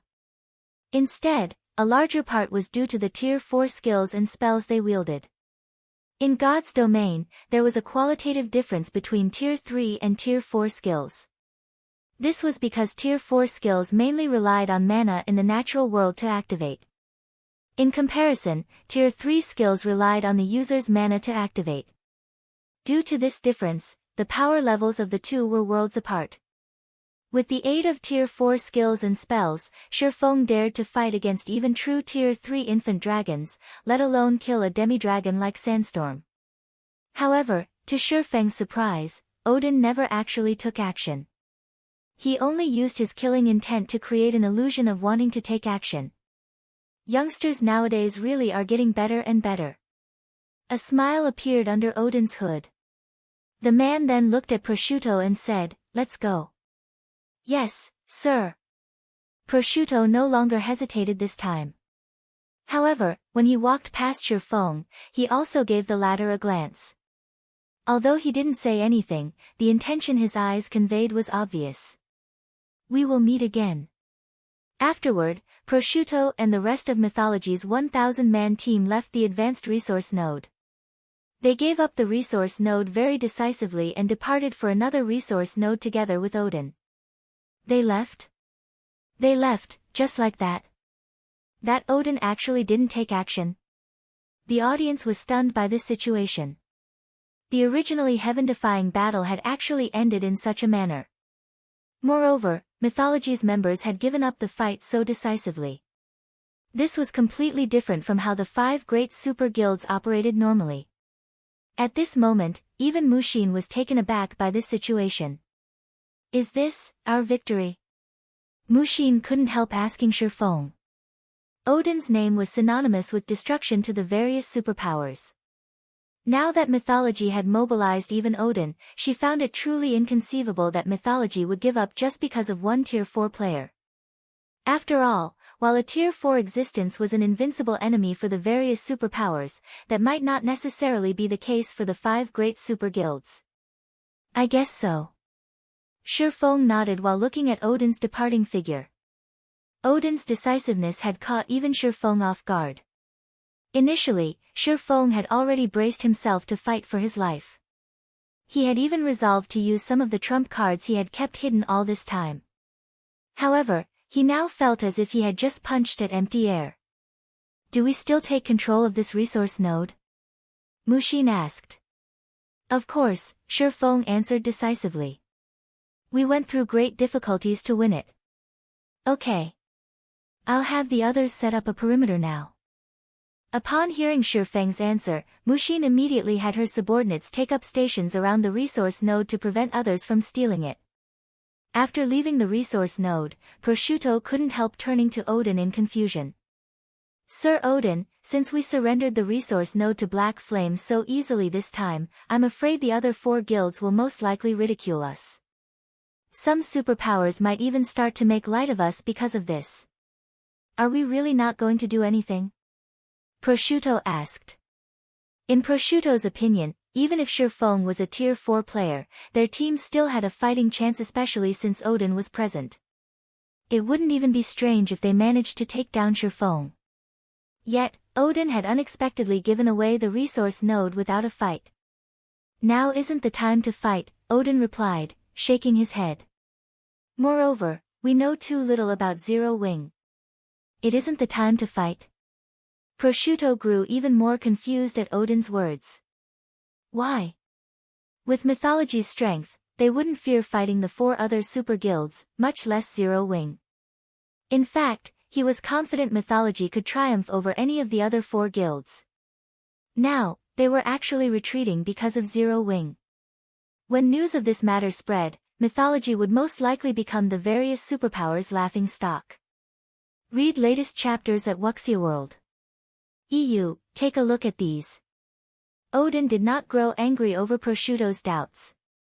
Instead, he forwarded a few videos to Prosciutto before saying, "You'll understand the reason once you finish watching them." How is this possible? Prosciutto was stunned when he saw the videos Odin sent him. This was because every one of these videos depicted a battle at the other resource node's mythology occupied. Moreover, these battles shared a common point: Zero Wing's experts took part in them. All of them lost. Chapter 2730, Unfathomable. Zero Wing. As Prosciutto watched the videos Odin sent him, his heartbeat gradually grew erratic. Even his complexion turned somewhat gloomy. "Vice Commander?" Lena prompted, a little puzzled by Prosciutto's reaction. However, Prosciutto did not respond to Lena's worry. Instead, his gaze suddenly turned indescribably grim. Impossible. The commander actually failed to take down that girl? Prosciutto's mood fluctuated violently after watching one of the videos. "Vice Commander, what happened? Did something happen on the commander's side? How is that possible? Even the 4 other guilds wouldn't dare pick a fight with the commander unless they're tired of living." Prosciutto's strange performance surprised and puzzled Lena and the others. They couldn't understand what had happened to provoke such emotional swings in their vice commander. After seeing Prosciutto's reaction, Odin smiled and said, "Now you know why, right? I have to admit that the new era has truly come. Whenever I see you youngsters, I can't help but feel that I really have grown old." Odin's words confused Lena and the others even more. However, as if triggered by these words, a hint of excitement flashed in Prosciutto's eyes. "I see. Thank you for your teachings, sir. I will take this as a warning," Prosciutto said sincerely. "Good. Now, this is the little fellow I used to fancy." Odin nodded in satisfaction. "Mythology will have to rely on your bunch in the future." "Sir Odin, what exactly happened?" Lena asked Odin nervously. Initially, with her status, she shouldn't be questioning Odin at all. However, after seeing Prosciutto's transformation, she couldn't help her curiosity. "It's nothing. We simply had 4 of our other resource nodes snatched away," Odin said, chuckling. 4 other resource nodes were taken. How is this possible? Lena gaped in shock, unable to get her mind around it. Who is so bold to actually do this? Is it the 4 other guilds? Besides Lena, the peak experts of mythology standing nearby were also stunned by Odin's words, their eyes full of disbelief. Their giving away 1 resource node was already plenty unbelievable. Now, they were hearing that 4 more of the guild's resource nodes had been taken. This sounded more like fiction than reality. "You guys have a look too." Seeing the doubtful gazes focused on him, Odin laughed and passed the information to everyone. The information Odin sent consisted of 4 videos showing the battles that took place in the 4 other resource nodes. Moreover, these had occurred when their team was fighting Black Flame. In the first battle video, the person leading the assault on the resource node was Gentle Snow, the woman the various superpowers were currently fearful of. She single-handedly slew over 200 mythology members with just 3 attacks. The 20-plus peak experts didn't even last 1 move against her. They all died in the spatial storm she created. Aside from peak experts, there were also 3 domain realm elders defending the resource node. One of the 3 had even reached the domain realm's upper stage. Yet, even after all 3 of them activated their demi-dragon bloodlines, they actually failed to last more than 10 moves against Gentle Snow. 10 moves. In front of Gentle Snow, the 3 elders' fierce and enigmatic attacks were jokes. Not only did the woman easily unravel their attacks, but she even turned their attacks against them. She used the combination skill the 3 elders executed to instantly obliterate the elder that had reached the domain realm's upper stage. In this battle, mythology had lost over 400 experts. If not for Gentle Snow refraining from pursuing the fleeing members, the guild's losses would have been even worse. In the second battle video, the person leading the attack was Fire Dance. Although Fire Dance did not possess Gentle Snow's monstrous techniques, her basic attributes were not the slightest bit inferior to those of Tier 4 existences.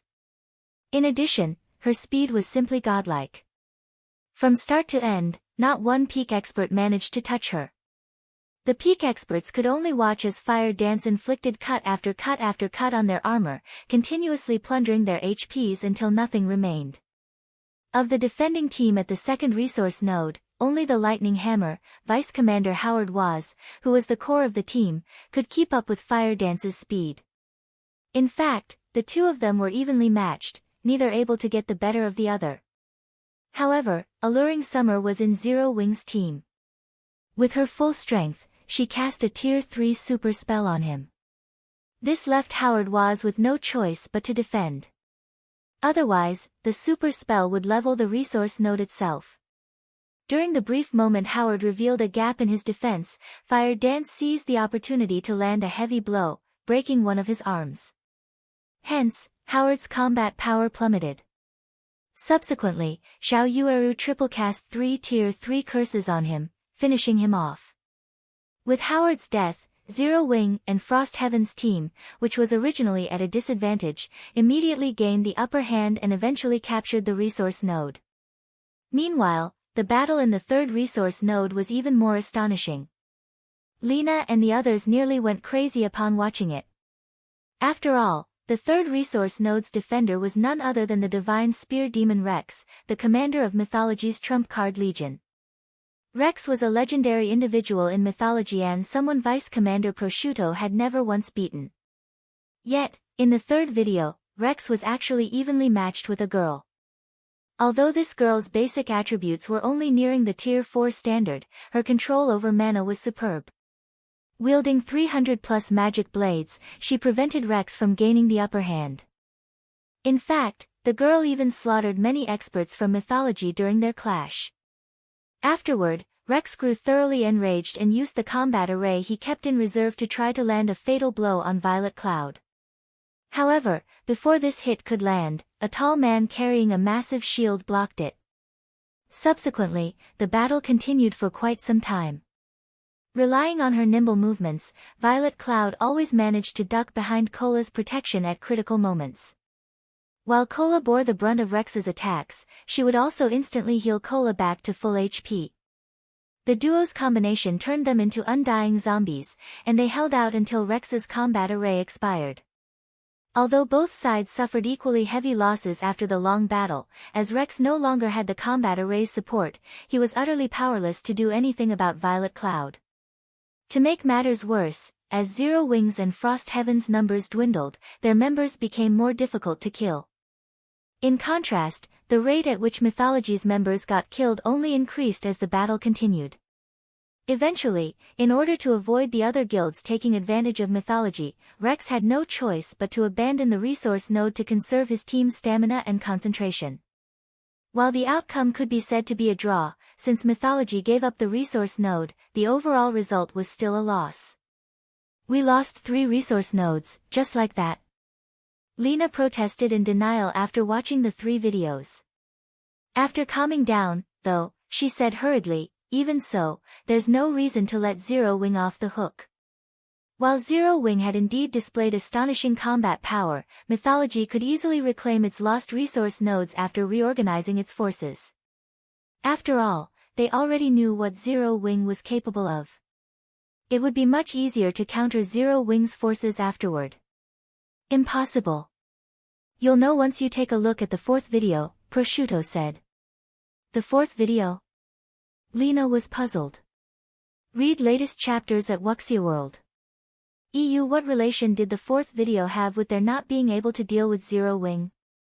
Even if Black Flame was a Tier 4 Sword Emperor, mythology still had the means to deal with him.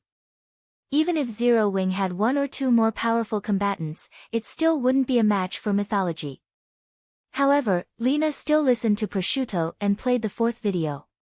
"What's going on? Why isn't there anything here? Lena asked when she saw only an empty plane in the video. That's right. There is nothing at all. Prosciutto nodded. He then added slowly, because that place was thoroughly flattened. Chapter 27:31, mind-blowing. Although Prosciutto's voice was plain, every word he said thundered in everyone's mind. Flattened? Lena examined the image in the video again. A moment later, her heart began racing, and her breathing became stifled. Aside from sand, there was nothing else within the 1,000-yard radius displayed in the video. However, after careful inspection, she noticed piles and piles of fallen trees stacked outside the 1,000-yard radius. Many of these trees were uprooted, and most of them had shattered into dozens of pieces. The video then zoomed out, and she found that the so-called sandy area actually lay within a large forest. It looked as if something had thoroughly smoothed out the area. How is this possible? A Tier 3 Great Mage at the Void Realm exclaimed. That sandy area doesn't have any mana. At this Great Mage's reminder, Lena and the others also came to this realization and gasped. They had forgotten that the so-called battle video was actually a type of recording magic in God's domain. It could perfectly record the battlefield situation, which included the ambient mana. This allowed players to analyze the battle situation accurately. Meanwhile, they had watched this battle video as if they were watching a video in the real world.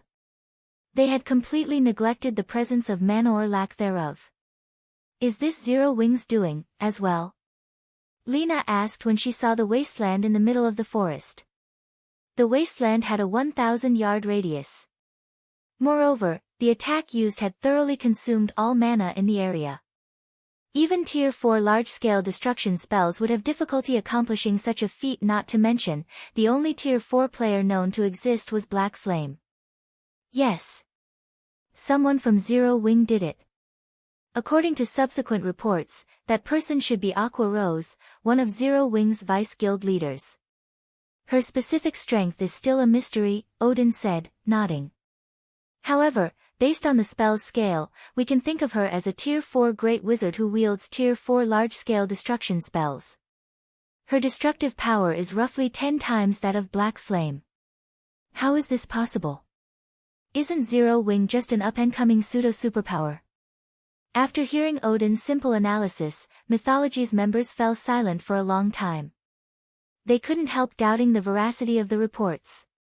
Not only did Zero Wing have a Tier 4 Great Wizard, but this Great Wizard even possessed Tier 4 large-scale destruction spells. If this was the case, then this matter was much more serious than they imagined. After all, a Great Wizard wielding large-scale destruction spells could easily destroy even major NPC cities. At this stage of the game, such an existence would be invincible, be it in offensive or defensive battles. Meanwhile, in this competition, it wouldn't matter to a Great Wizard how many players were fortifying a resource node. All it would take was one Tier 4 large-scale destruction spell to end everything. And if one wasn't enough, then a second one would do. But, are we really going to just give up? Lena asked. Mythology was one of the 5 great super guilds. It was sheer humiliation for the guild to get provoked on such a stage. If Mythology didn't do something, the whole world would start to look down on it. Of course not. Odin suddenly smiled. We must settle this account one way or another, but now isn't the time for that yet. Instead, we should learn from Miracle's example. Learn from Miracle? Lena parroted, confused. Beata's M/BB avert/B a miracle was merely a slightly above-average superpower. What could Mythology possibly learn from it? Sir Odin is right. We have to learn Miracle's way of doing things, Prosciutto said with brightened eyes. We have to publicize this matter so that all the guilds will know about it. Zero Wing might be able to help Frost Heaven secure the 6th seat this time, but what they don't know is that the real doomsday will come after they secure the seat. The reserved seats of God's domain's 12 great guilds were meant for the capable. If a guild relied on the strength of only a handful of individuals to secure one of these seats, then only destruction would await this guild. Moreover, after this competition, Zero Wing would also debut on the international stage. A guild capable of using mythology as a stepping stone wasn't a problem for only mythology. The other 4 of the 5 great super guilds couldn't afford to ignore Zero Wing either. Hence, the 5 great super guilds would not allow such an existence to exist in this world. Good. I will leave this matter for you to handle. Odin nodded in satisfaction when he saw Prosciutto realizing what had to be done. He then vanished from the group as if he had never been there. Shortly afterward, every participating guild in the competition received an astonishing piece of news. Zero Wing had defeated mythology and stolen 5 of mythology's resource nodes. The battle videos at the 5 resource nodes even spread to the various superpowers. The sight of Black Flame killing Sandstorm in one move, Gentle Snow killing over 30 Tier 3 peak experts in one move, Aqua Rose flattening a resource node with one spell, Violet Cloud forcing the Divine Spear Demon into retreating, and a handful of Zero Wing's members killing the Lightning Hammer were thoroughly etched into everyone's mind. After all these accomplishments, Frostheaven became the biggest dark horse in this competition. The mind-blowing news shook the various participating guilds in the arena. This is fake. This must be fake. Didn't Zero Wings and Frostheaven's members launch an attack on mythology only recently? How can the battles be over already? A Tier 4 Great Wizard? How is this possible? The various participating guilds were dumbfounded by the information they received. None of them could accept it. However, it was also impossible for these battle videos to be fake, especially with the frightening strength mythology displayed. The superpowers despaired at the gap between them. Nevertheless, despite having such overwhelming strength, mythology still ended up defeated. Moreover, it didn't even lose at the hands of a super guild but to Zero Wing, an up-and-coming pseudo-superpower. Didn't they say Zero Wing doesn't have any background? What exactly is Zero Wing? For a time, the various superpowers were filled with curiosity and confusion about Zero Wing. Despite being a small guild with no backing, Zero Wing had produced a Tier 4 Sword Emperor and a suspected Tier 4 Great Wizard. How could they bring themselves to believe this? As for the players in the spectator stands, they, too, were stunned by this situation. They never thought that during the time Shi Feng was fighting one of mythology's teams, astonishing battles had taken place elsewhere, as well. They also regretted missing these battles. After witnessing Zero Wing's strength, both the Star Alliances and Unyielding Soul's upper echelons couldn't help lamenting this situation. They never thought that after not meeting Zero Wing for some time, the other guild had actually grown to such an extent already. Tier 4. This is real power. A passionate flame burned in Purple Eye's heart as she watched the clash between Shi Feng and Sandstorm. So long as I reach Tier 4, the guild will be able to tread the international stage as well. At this time, Purple Eye wasn't the only person to have such thoughts.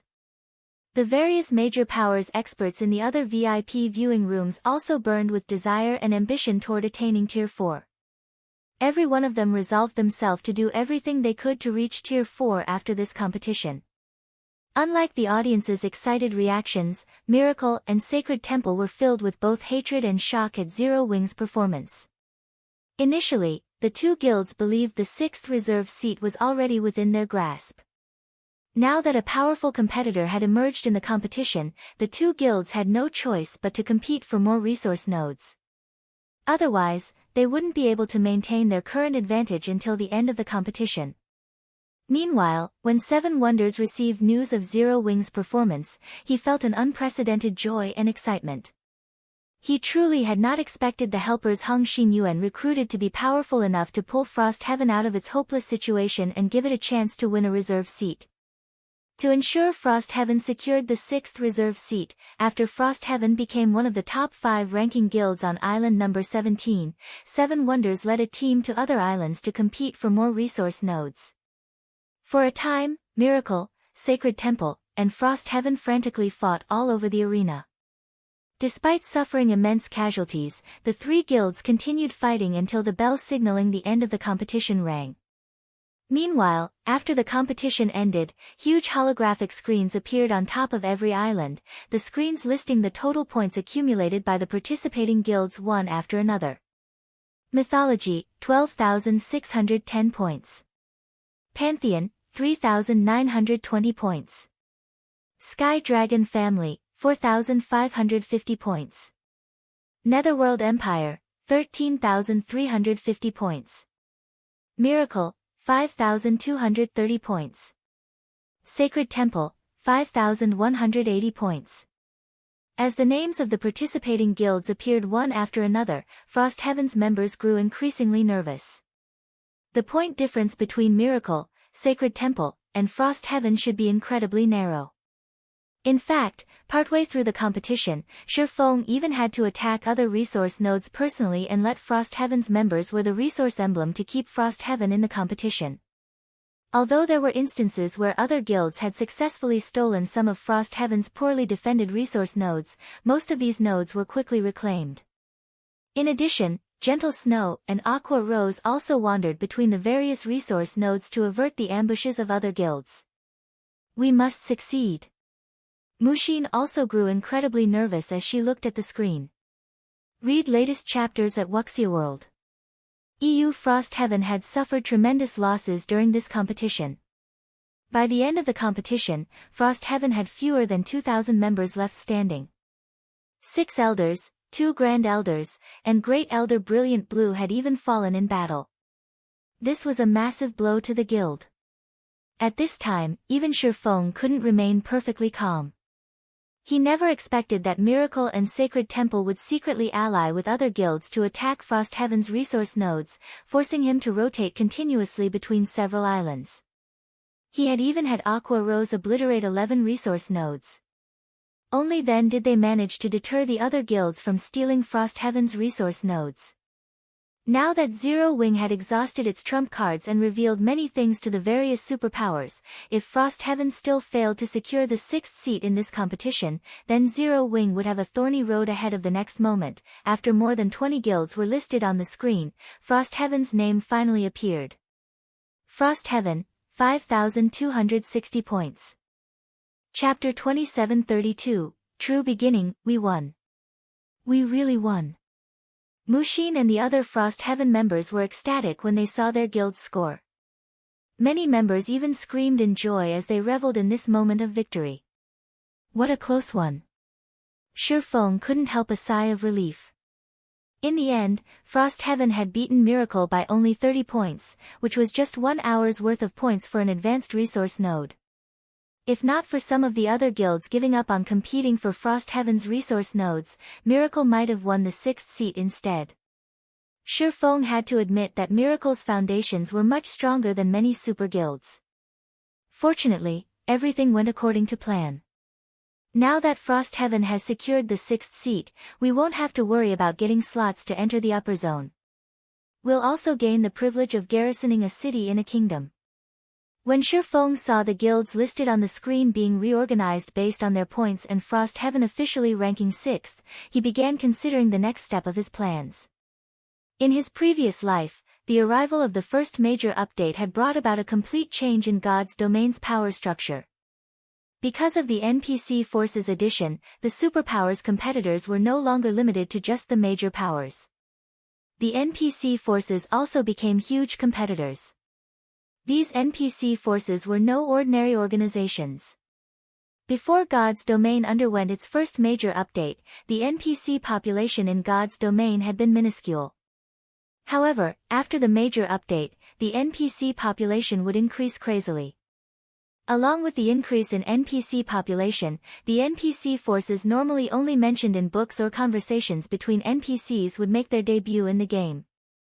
In fact, in a few more days, the various major powers would discover a frightening matter. Despite how massive God's domain's player population was, players made up only a small minority of God's domain's inhabitants. Yes. Despite the game's current player population being over 10 billion, players were only a minority in the world of God's domain. BSir/B in the future, any random kingdom would easily have over 2 billion NPCs. The current player population could, at best, match the total NPC population in 5 or 6 kingdoms, which was roughly equivalent to the standard of one empire. However, God's Domain's players were scattered across the various kingdoms and empires on the 2 main continents. There were also a large number of players in the many other worlds. Hence, in the future, the native powers would become the strongest forces in the various kingdoms and empires. Moreover, after this major update, a severe problem would pop up: the disappearance of the protection mechanism for players.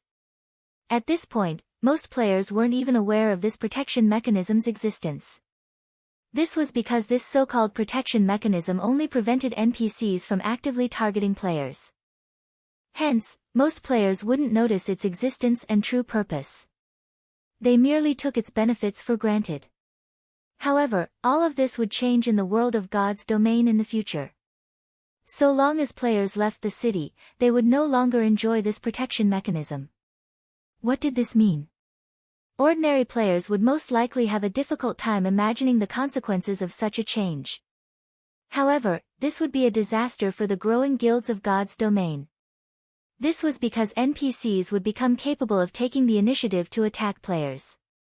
Highway robbery, launching ambushes when players were killing monsters, killing players because of a random mood swing, such incidents would become normal occurrences in the future. In fact, Shi Feng himself had been robbed by Tier 4 NPCs on numerous occasions in his previous life. Of course, powerful NPCs wouldn't rob just anyone they saw. They would focus on stealing incredibly valuable items. Ordinary items would hardly arouse the interest of these powerful NPCs. This change in the game was highly unfavorable for Shi Feng. After all, he carried too many valuable items. As he had the game's rules protecting him before, he hadn't worried about NPCs attacking him. Now that the rules had changed, he had no choice but to act carefully. However, this still wasn't the critical point of the major update. Instead, the fatal change caused by this update was in the management of guild towns and cities. During the early phases of the major update, most players still hadn't noticed a problem with the NPC forces. However, once the local NPC forces finished conducting a thorough investigation on players, they would begin attacking guild towns. If a guild town lacked sufficient combatants to defend it, the territory might very well end up getting taken. This was also one of the main reasons why many superpowers had disbanded after God's Domain underwent its first major update in the past. Meanwhile, the situation now was even worse than during Shi Feng's previous life. In the past, when the first major update hit, the various superpowers already had Tier 4 players defending its territories. However, in this life, let alone Tier 4 players, the superpowers didn't even have many Tier 3 players under their command. It would become a nightmare for the superpowers to defend their guild towns against the various NPC forces.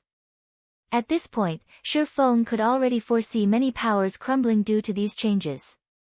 Compared to his previous life, the first major update's aftermath in this life would definitely be a much more painful sight. Once we get the guild privileges, we'll be able to garrison an NPC city and apply for a guild town teleportation permit. Then, Zero Wing could instantly become a giant in God's Domain during the poaching wars. When Shi Feng thought about the imminent poaching wars, he couldn't help feeling a little excited. In the past, some first-rate guilds had eventually grown into super guilds precisely because they managed to take advantage of the poaching wars. In the early stages of God's Domain, the superpowers had a massive advantage in numbers over the major powers. By the time players had reached level 100, the major powers had mostly divided the available player population among themselves already. Hence, even some of the stronger guilds among the major powers had found it incredibly difficult to grow further. This was because after the average level of players reached level 100, guilds that wished to grow needed sufficient numbers. This was especially true when it came to Tier 3 players. Without sufficient Tier 3 players, effectively defending guild towns against NPC forces and monster armies would become impossible. Meanwhile, most players mainly looked at the number of guild towns a guild possessed and the prosperity of these towns when determining a guild's strength. This was also why the War God's Temple had set the number of guild towns owned as a participation requirement for the reserve seat competition. And if a guild wished to maintain many guild towns simultaneously, a lot of manpower was necessary. Now, although Zero Wing already possessed more members than most first-rate guilds, it was still far from comparable to the various superpowers.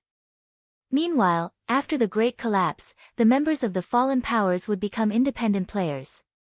So long as Zero Wing took advantage of this opportunity, it could instantly become a bona fide superpower. Moreover, Shi Feng was confident that once Zero Wing had a sufficient player base, the guild could go up against Starlink, Saint's Hand, and even the 5 great super guilds. At the very least, Zero Wing wouldn't be forced to hole up in just a handful of guild towns and cities in an incredibly passive state. In fact, with Zero Wing's current state, it was only a matter of time before the guild crumbled. After all, what allowed the various superpowers to triumph over others were the talents they cultivated. With the resources the superpowers provided, these talents would slowly grow into powerhouses in the virtual gaming industry over time. If Zero Wing did not make sufficient preparations, with the guild's current scale and talent count, the guild would be fortunate to keep itself alive in the future. Meanwhile, along with the release of the official rankings, the spectating players and major powers erupted in an uproar. Crap! Frost Heaven actually got a seat. Frost Heaven really is lucky. It actually found a dark horse like Zero Wing. With this, Frost Heaven really is going to rise to prominence. Zero Wing, is it? While the spectating players and major powers found Frost Heaven's victory surprising, they didn't feel particularly surprised by it either. After all, the Tier 4 combatants Zero Wing possessed were simply too terrifying. They were not opponents Tier 3 players could hope to contend with. The major powers paid more attention to Zero Wing than to Frost Heaven. Frost Heaven can consider themselves lucky. After looking at the guild rankings, Cold Shadow glanced at Shi Feng's information and sneered. However, Zero Wing won't be as lucky afterward. The nail that sticks out gets hammered. This held especially true for a prominent guild like Zero Wing. The various superpowers were greatly limited in the forces they could bring out during this competition. This was especially true for the 5 great super guilds. After all, Tier 3 was the minimum standard for players to participate in the competition. However, there was no such restriction in the outside world. The fact that Zero Wing had revealed 2 Tier 4 players in this competition had provoked the various superpowers intense envy. Zero Wing was merely a pseudo-superpower, yet it had actually produced 2 Tier 4 players. If someone were to say that there wasn't a secret behind this achievement, nobody would believe them. After this competition, she could easily foresee that both ordinary powers and superpowers would hound Zero Wing until the guild gave up its secret to completing the Tier 4 promotion. Otherwise, only death would await Zero Wing. As the various superpowers began to plot against Zero Wing, Shi Feng remained wholly unaware of the matter. After the War God's Temple announced the winners for the 6 reserve seats and awarded Zero Wing with a War God's Temple official guild certificate, Shi Feng promptly disbanded his team and bid goodbye to Mushin. He did not stay behind to take part in Frost Heaven's celebration banquet but quietly left the Fire Dragon Empire instead. This caused 7 Wonders and Hung Xinyuan to lament the missed opportunity to thank Shi Feng properly. Black Flame really is an unfathomable person. After watching Shi Feng's figure disappear into the distance, 7 Wonders turned to Mushin and said earnestly, "Mushin, you'll be the first vice-guild leader from now on.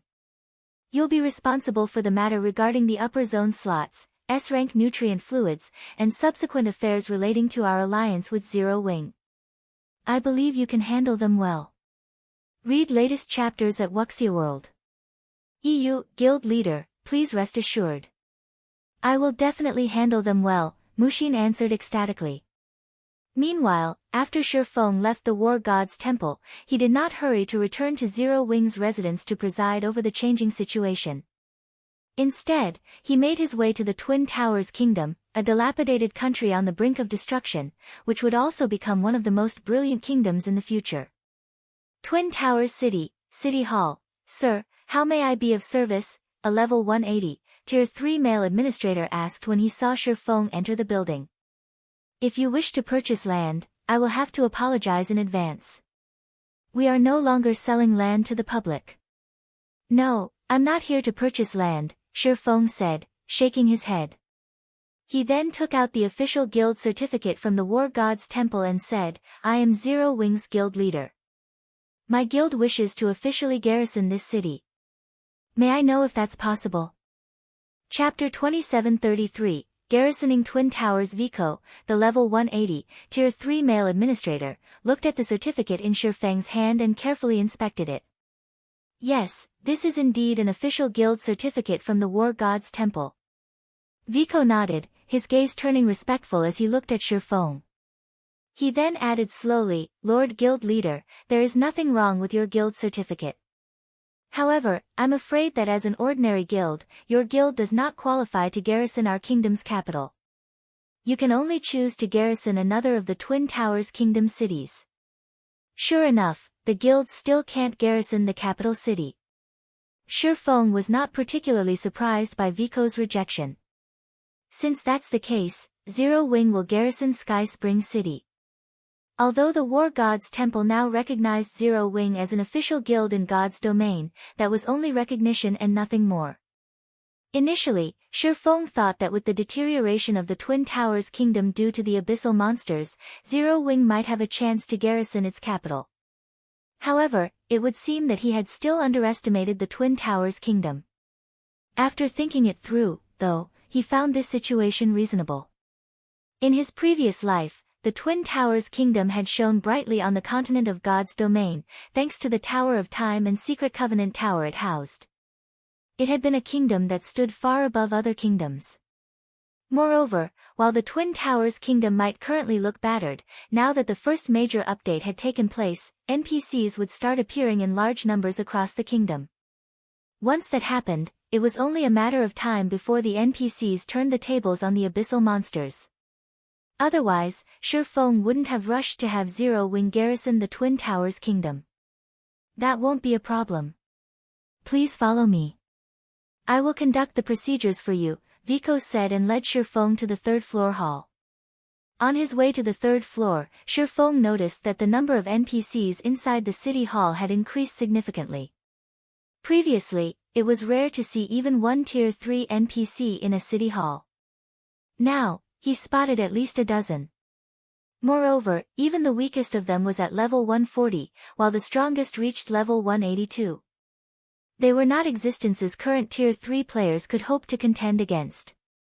Through this, he could already anticipate a large batch of Tier 3 NPCs appearing inside the Twin Towers kingdom in the near future.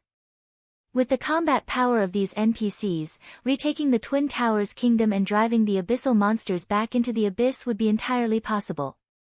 Meanwhile, the Sky Spring City he chose to have Zero Wing garrison was the closest NPC city to the Secret Covenant Tower.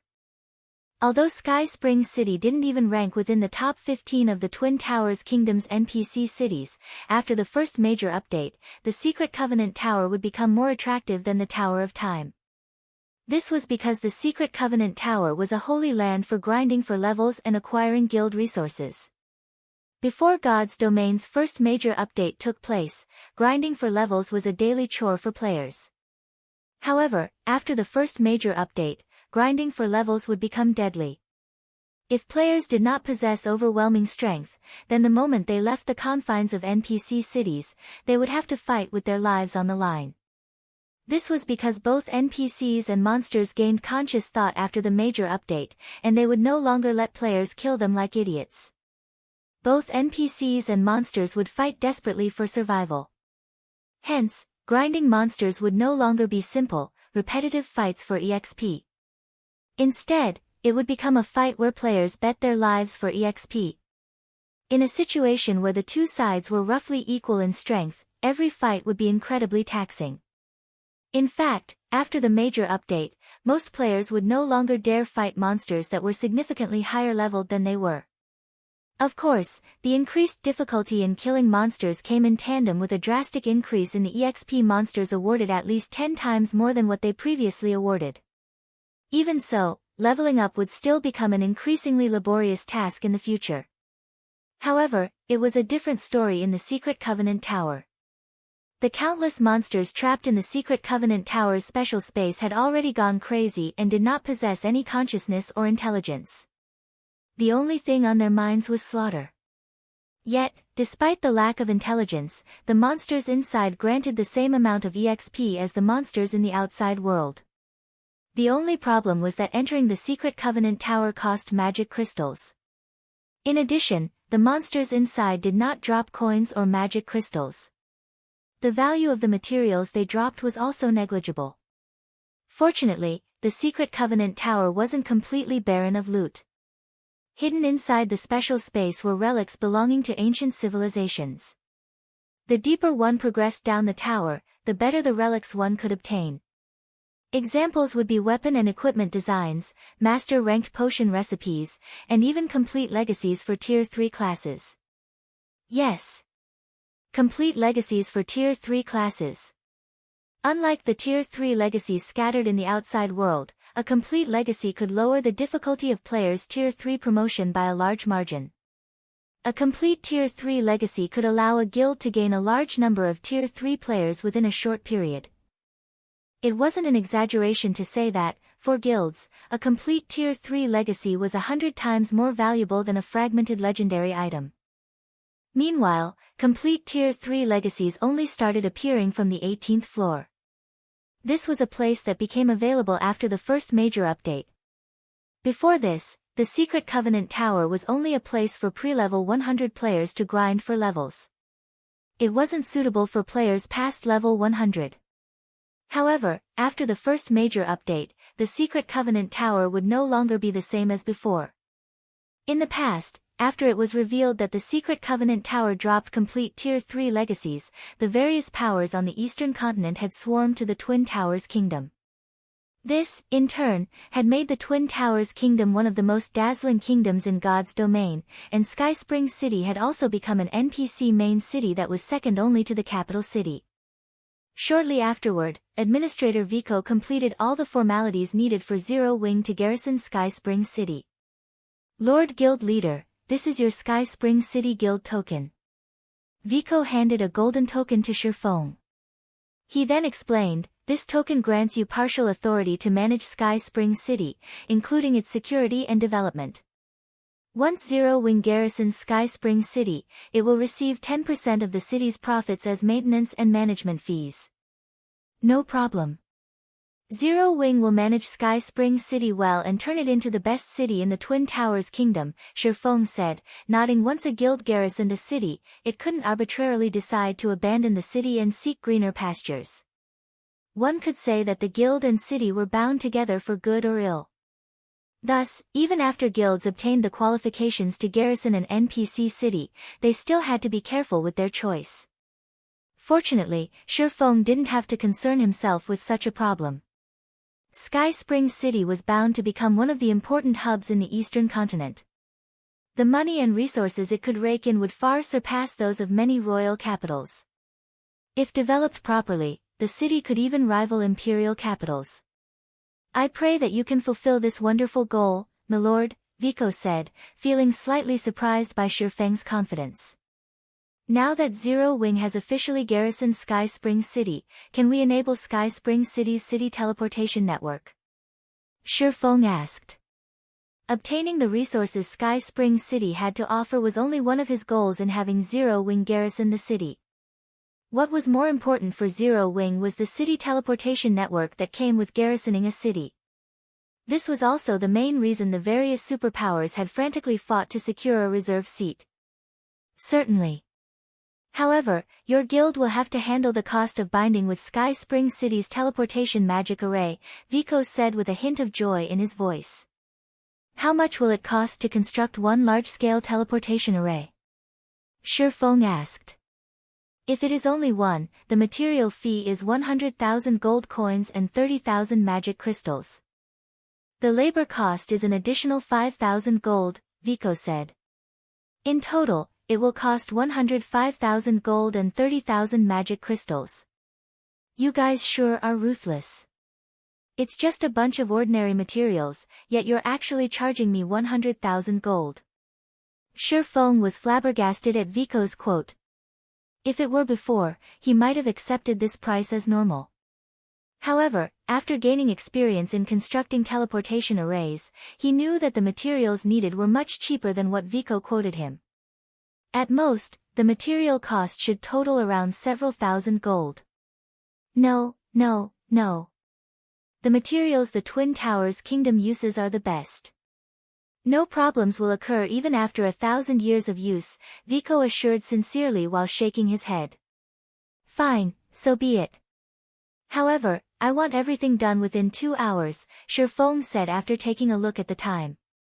It had been nearly a day since the first major update took place. Meanwhile, the first wave of the NPC population boom would occur on the second day after the first major update. This was also the moment darkness would befall the various powers. That won't be a problem, Vico said confidently. May I know which guild city you wish to construct the teleportation array in? Silverwing City. Shi Feng answered after giving the question some thought. Silverwing City was pivotal to Zero Wing's future development and resistance against Saint's Hand. Hence, it was imperative that Silverwing City developed as rapidly as possible. Read latest chapters at Wuxia World.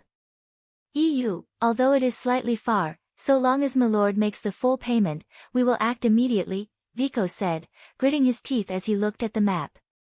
To Vico's joy, Shi Feng paid the 105,000 gold and 30,000 magic crystals without hesitation. After receiving the coins and magic crystals, the NPC promptly left the private lounge, evidently making his way to Silverwing City. Next, I'll have to see how much the NPC population will increase during the initial wave. Shi Feng's gaze grew solemn after Vico left the room. Hopefully, the number isn't too significant. Although he had managed to execute his plan in time, its success still depended heavily on how much the NPC population grew after the first population boom. If the increase in NPC count was too severe, even Zero Wing would be overwhelmed. After all, the guild simply had too few Tier 3 combatants right now. Meanwhile, Tier 3 combatants were the minimum requirement for maintaining public order in guild towns. At 6 a.m., the sun slowly rose into the sky and shone its dazzling rays onto the various cities of God's domain, symbolizing a new day in God's domain. Chapter 2734, New World begins. Typhoon Empire, Typhoon City, the morning sun's rays shone on the secret pavilion's residence. However, nobody in the residence's scorching atmosphere was in the mood to enjoy this cool, morning sun. As the competition for the reserve seats had just ended, the many budding talents and matured powerhouses that had debuted during the competition were now a target of attention for the secret pavilion. To sort out the information of these people and sell the information in the next publication of the God's Domain's experts list, the whole secret pavilion had become extremely busy. Every secret pavilion member within the Typhoon City residence was either sending out information to other branches or organizing the information they received from other branches. Everyone was so busy that they lost track of time. Uncle Yuan, the strength Zero Wing displayed this time is truly astonishing. One Tier 4 Sword Emperor and one suspected Tier 4 Great Wizard that wields Tier 4 large-scale destruction spells. Zero Wing has even become a guild officially recognized by the War God's Temple. The various superpowers will have to fear Zero Wing now, Purple Jade exclaimed as she read the report on Zero Wing in her hands. B Zero Wing was a guild they had watched grow from nothing to its current state. Initially, Zero Wing had been a small guild that couldn't even be considered third-rate. However, it gradually grew into a large guild that could challenge even first-rate guilds. Afterward, it had fought against superpowers time after time. Now, it even stood on the international stage of God's Domain and aided Frost Heaven in securing the 6th reserve seat, shocking countless powers in God's Domain in one fell swoop. At this point, even the various superpowers had to acknowledge that Zero Wing was a guild to be wary of.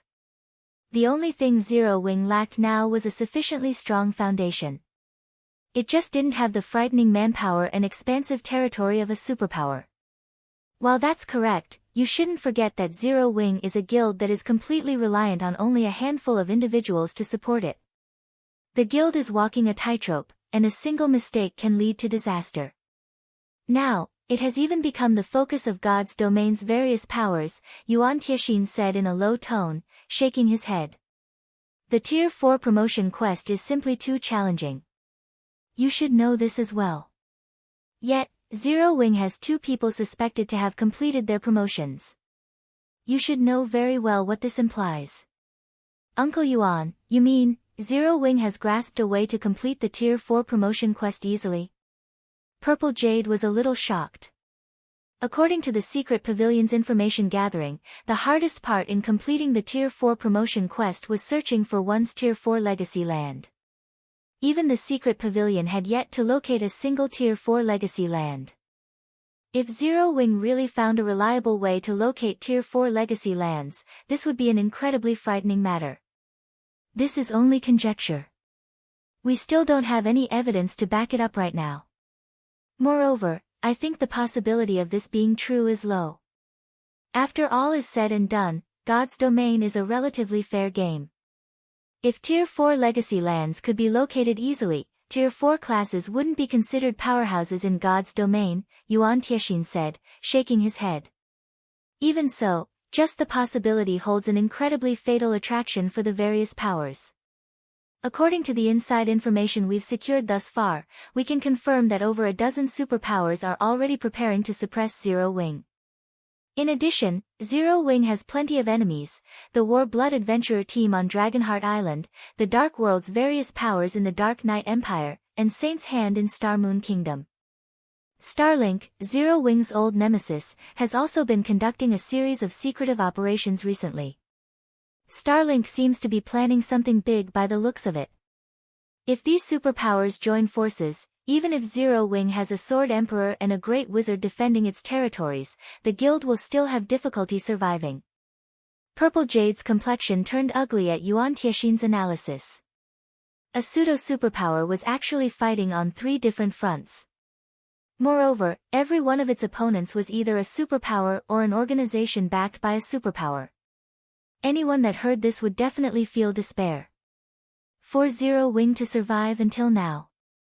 This was simply a miracle. Of course, Shi Feng and the rest of Zero Wing's upper echelon might not be afraid of the various superpowers as individuals, but it was a different story for a guild with so many members. It would be very easy for the various superpowers to attack such a guild. Meanwhile, if a guild lacked manpower, there were many things it couldn't accomplish. One such example was the collection of resources. Just this point alone would be sufficient to make Shi Feng and the others crumble, what more operating guild towns and cities? This is just the situation on the eastern continent. Zero Wing isn't safe on the western continent either. I heard that many of the western continent's superpowers are showing interest in the Starlight Fortress, Yuan Tiexin said, chuckling when he saw the blank expression on Purple Jade's face. You should know by now that Zero Wing has always been walking a tightrope, right? What happens next will depend on what kind of decision Black Flame makes. If Black Flame handles this properly and avoids disaster, with Zero Wing's current foundations, it is definitely possible for the guild to progress further. If it's mishandled, then Zero Wing will be eternally doomed. When Yuan Tiexin stated his last sentence, his voice was filled with confidence. That was because, unlike most people, he knew that mythology was most likely the driving force behind the various superpowers' decision to act against Zero Wing this time. Mythology was a behemoth. It had an unfathomable foundation in both the virtual gaming world and the real world. It was an existence that even the current secret pavilion feared greatly. As Yuan Tiexin and Purple Jade conversed, the sound of hurried footsteps suddenly came from outside the office door. The next moment, a level 114, Tier 3 ranger barged into the office, which made Yuan Tiexin frown in obvious dissatisfaction with this Tier 3 ranger's panicky actions. What's the matter? Why are you in such a rush? Yuan Tiexin questioned in a low tone. It's bad. Elder Yuan, something big happened, the Tier 3 ranger reported hurriedly as he wiped the sweat off his forehead. Just a while ago, our branches sent in news that a large number of NPCs have appeared on the streets of the various cities. So what if NPCs appeared? What's there to be surprised about? Yuan Tiexin reacted nonchalantly. In God's domain, as a town or city developed, the number of NPC residents would increase. This was a normal occurrence. Moreover, players and NPCs practically lived in two completely different worlds. The interactions between the two sides were few and far between. But the numbers are far too massive, the Tier 3 ranger insisted anxiously. How many? Yuan Tiexin asked, his curiosity piqued. Too many. I don't know how many appeared either. Gulping, the Tier 3 ranger pointed at the nearby window and said, I think you should look for yourself, Elder Yuan. This matter has already caused an uproar among the players in the city. Uproar? Yuan Tiexin couldn't help his puzzlement. Read latest chapters at Wuxia World. However, he felt that the ranger before him shouldn't be lying. He immediately stood up and approached the window. When the view outside the French window entered his sight, Yuan Tiexin froze on the spot in stupefaction. Uncle Yuan? Purple Jade grew puzzled as well when she saw Yuan Tiexin standing stock still. She then walked toward the window to take a look as well. NPCs thronged the main street outside the residence, talking and laughing in groups. Many were adventurers clad in exquisite equipment. Even the lowest leveled among them was level 120, while the strongest one reached level 194. Moreover, these NPC adventurers were Tier 3 on average, with even the weakest one at Tier 2. Aside from these NPC adventurers, there was also a large number of NPC civilians on the street. Purple Jade even saw NPC children running around, playing with pebbles on the street, and even fighting each other with wooden swords. These NPCs accounted for over 80% of the people on the main street. Chapter 2735, Different Gods Domain, Zero Wings Decision, Why are there so many NPCs? Purple Jade couldn't believe her eyes as she looked at the NPCs chatting merrily on the main street. Their current location was an island nation on the western continent, with an incredibly harsh environment. As a result, the player population here was insignificant, let alone the NPC population. If not for the increased trade between the two main continents, which attracted many powers and merchant players to the Typhoon Empire, the number of people walking on the main street wouldn't have exceeded 100. So, what was with this situation? With just a casual glance, she already spotted more than 1,000 NPCs, many of them NPC adventurers. Players were only a small group of unremarkable existences. After pondering for some time, Yuan Tiexin turned around and asked the Tier 3 ranger, have you investigated the origins of these NPCs yet? We've investigated already. However, we don't know where these NPCs came from. The only thing we know is that these NPCs seem to have appeared directly inside the various NPC cities, the Tier 3 ranger replied, shaking his head. Anxiously, he continued, the appearance of these NPCs has caused a sharp drop in the number of quests available in the Adventurers Association. The number of quests players can pick up is continuously decreasing. Moreover, what else is there? Yuan Tiexin asked curiously. According to reports, many players have been killed after coming into conflict with NPCs outside the cities. However, this still isn't the most important part. In an uneasy tone, the ranger continued, now, many NPCs have also flooded into the various guild towns and cities, and some NPCs with bad behavior have caused a lot of incidents. Most importantly, according to our observations, various NPC forces are actually secretly investigating us. How is this possible? Purple Jade goggled in shock. She never thought that there would come a day where the NPCs who only knew how to give quests would secretly investigate them. She got goosebumps at the thought of this. It was as if the dolls they were playing with had suddenly gained life and began secretly observing their every action. At this time, the secret pavilion wasn't the only one shocked by the sudden influx of NPCs in the game. The various powers and players of God's domain were similarly horrified by this situation. What's going on? Why are so many NPCs competing with us for quests? That's nothing. I feel that these NPCs are looking at us players as if they are looking at aliens.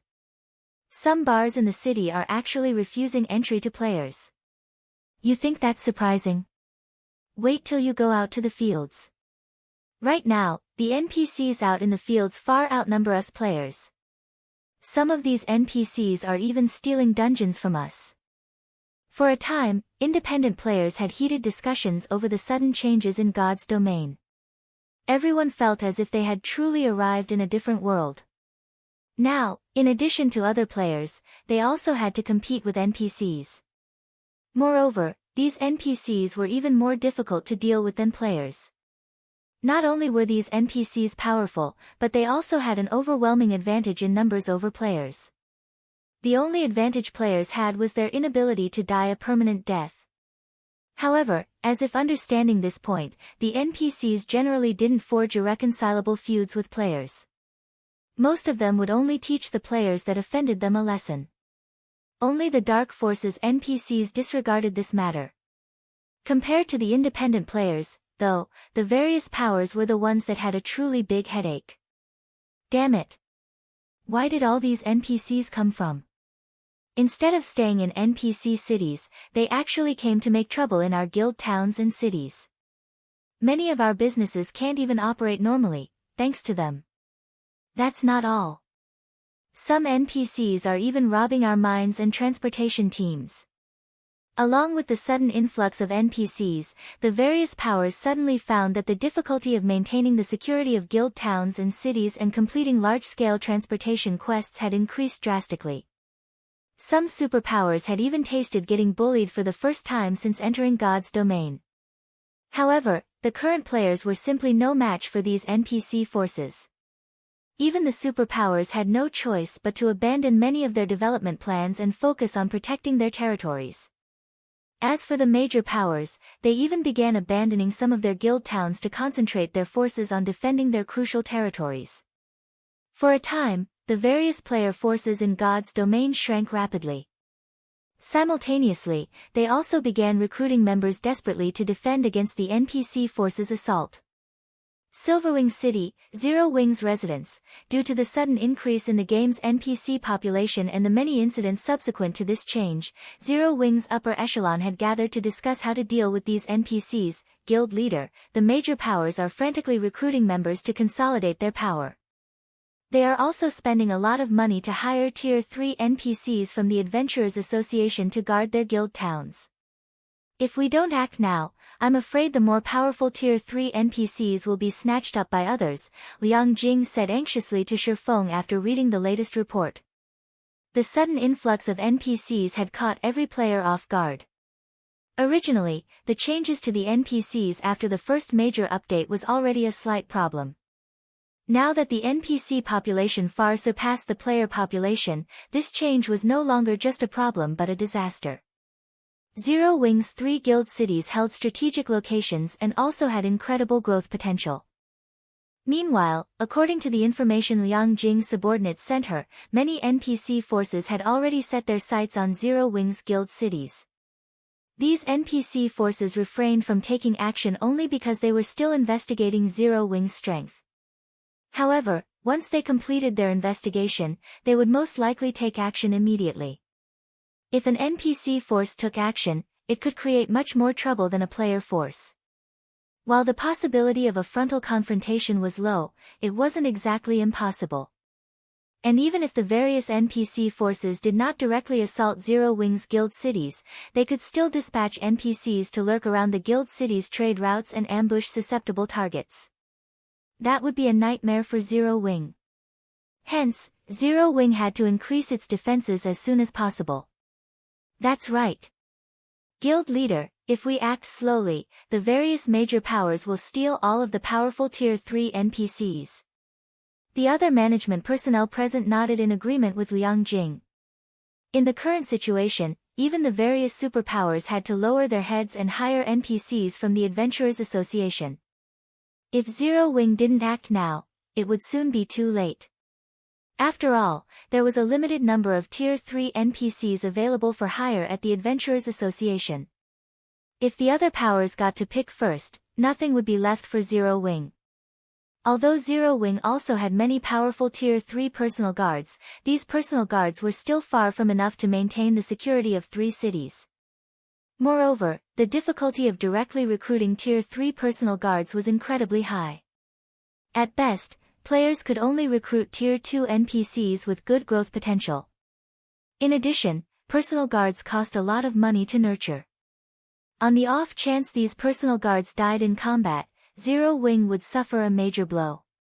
However, the Adventurers Association's NPCs wouldn't pose such a problem. Even if these NPCs died, it was none of Zero Wing's concern. The guild wasn't obligated to pay a huge price to resurrect these NPCs. That won't be necessary. Shi Feng shook his head. While hiring the Adventurers Association's Tier 3 NPCs is indeed a solution, it isn't a long-term one. The cost to hire these NPCs is excessive.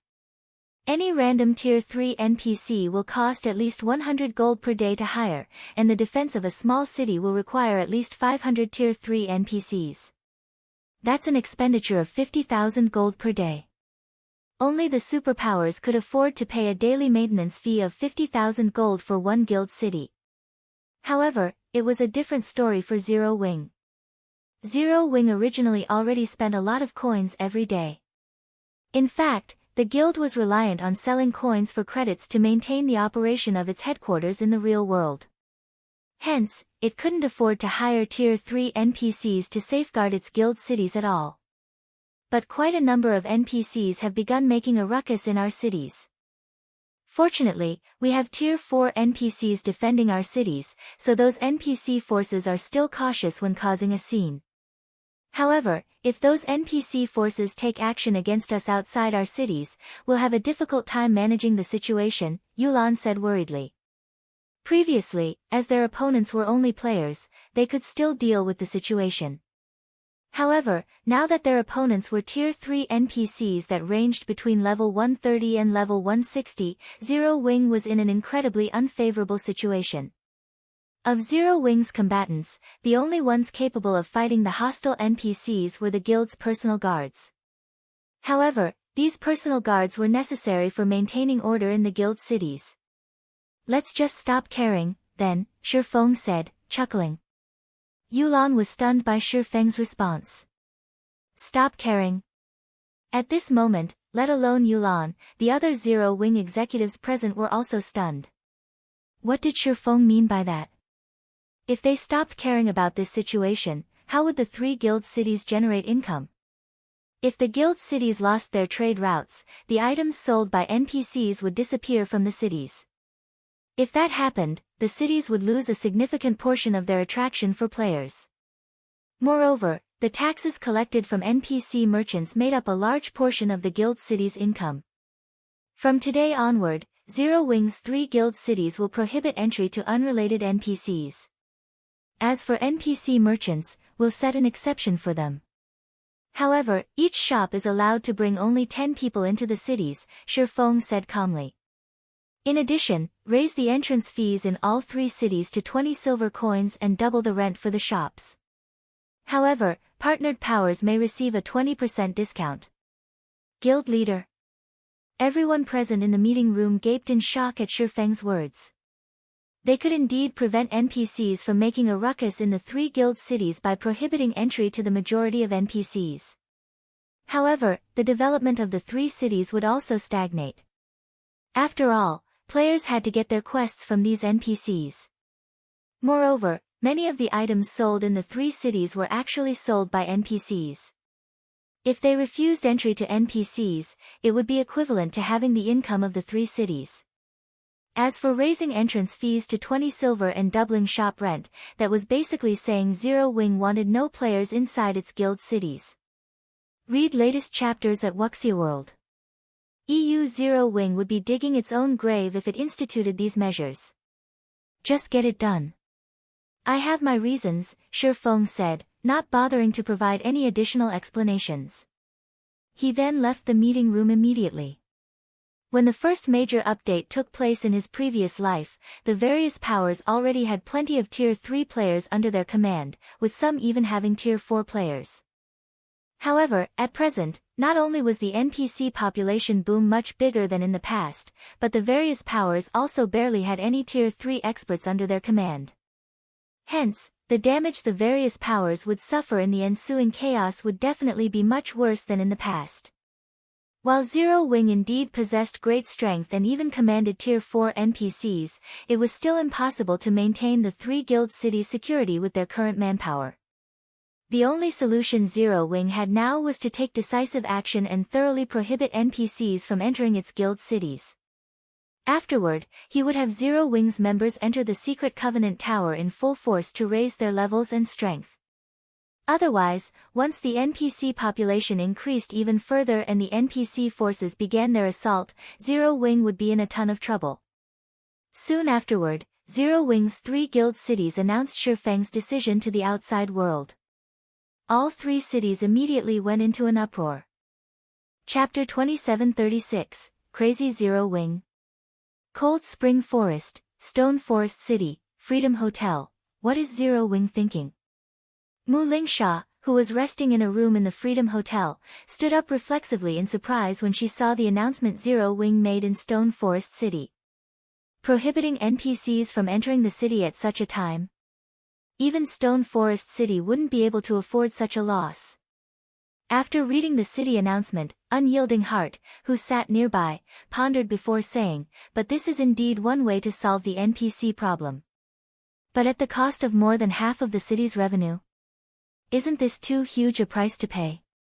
Moreover, Zero Wing directly raised the city's entrance fee to 20 silver to make up for the loss. I'm afraid ordinary players won't be able to accept such a fee. Even the present Stone Forest City would have a hard time justifying it, let alone Zero Wing's 2 other guild cities, Mu Lingsha said in confusion. The Dark World side is keeping an eye on us.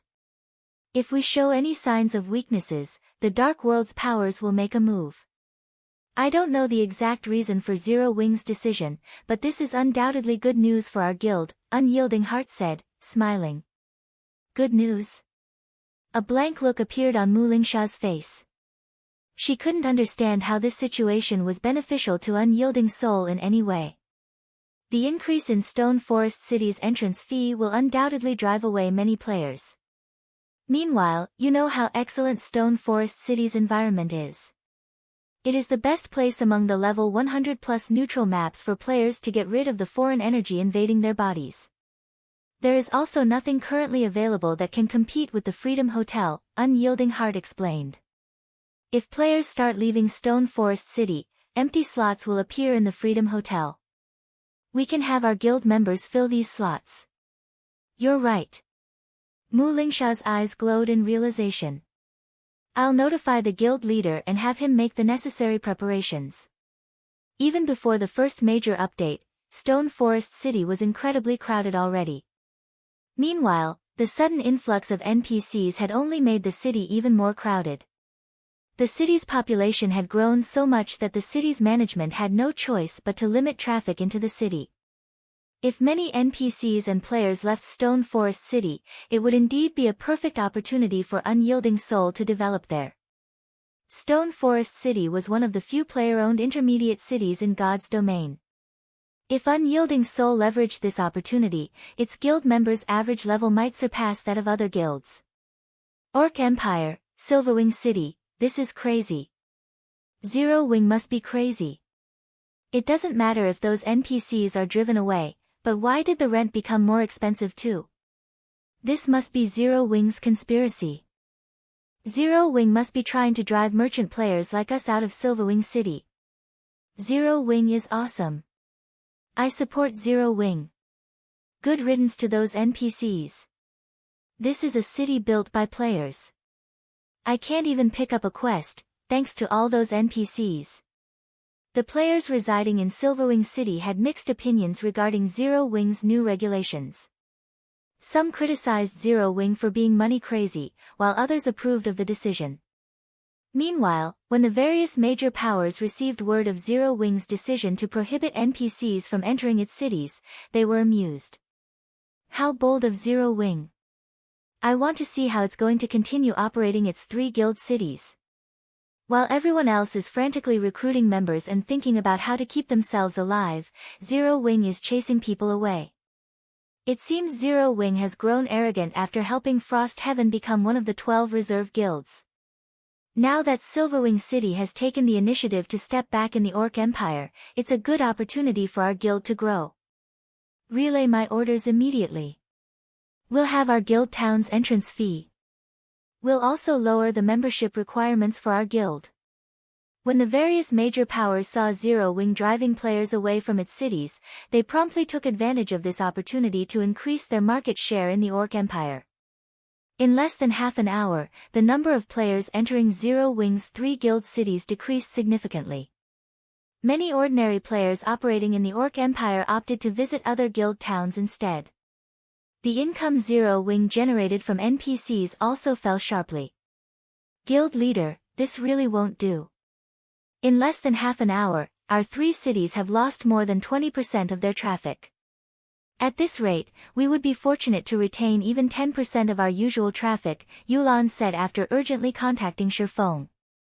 She felt herself going crazy over this situation. All of this was money. As Gentle Snow and Aqua Rose currently weren't in a suitable state to manage Zero Wing, the guild's management was left to Yulan and Liang Jing. Previously, they still weren't aware of Zero Wing's exact situation. However, after shouldering the 2 vice guild leaders' responsibilities, they discovered that Zero Wing had always been walking a tightrope. Now, the guild's financial situation was just barely balanced. However, if Zero Wing were to lose most of its 3 cities' income, the guild would most likely lose the ability to operate normally. After all, the training system in the real world required a lot of energy to operate.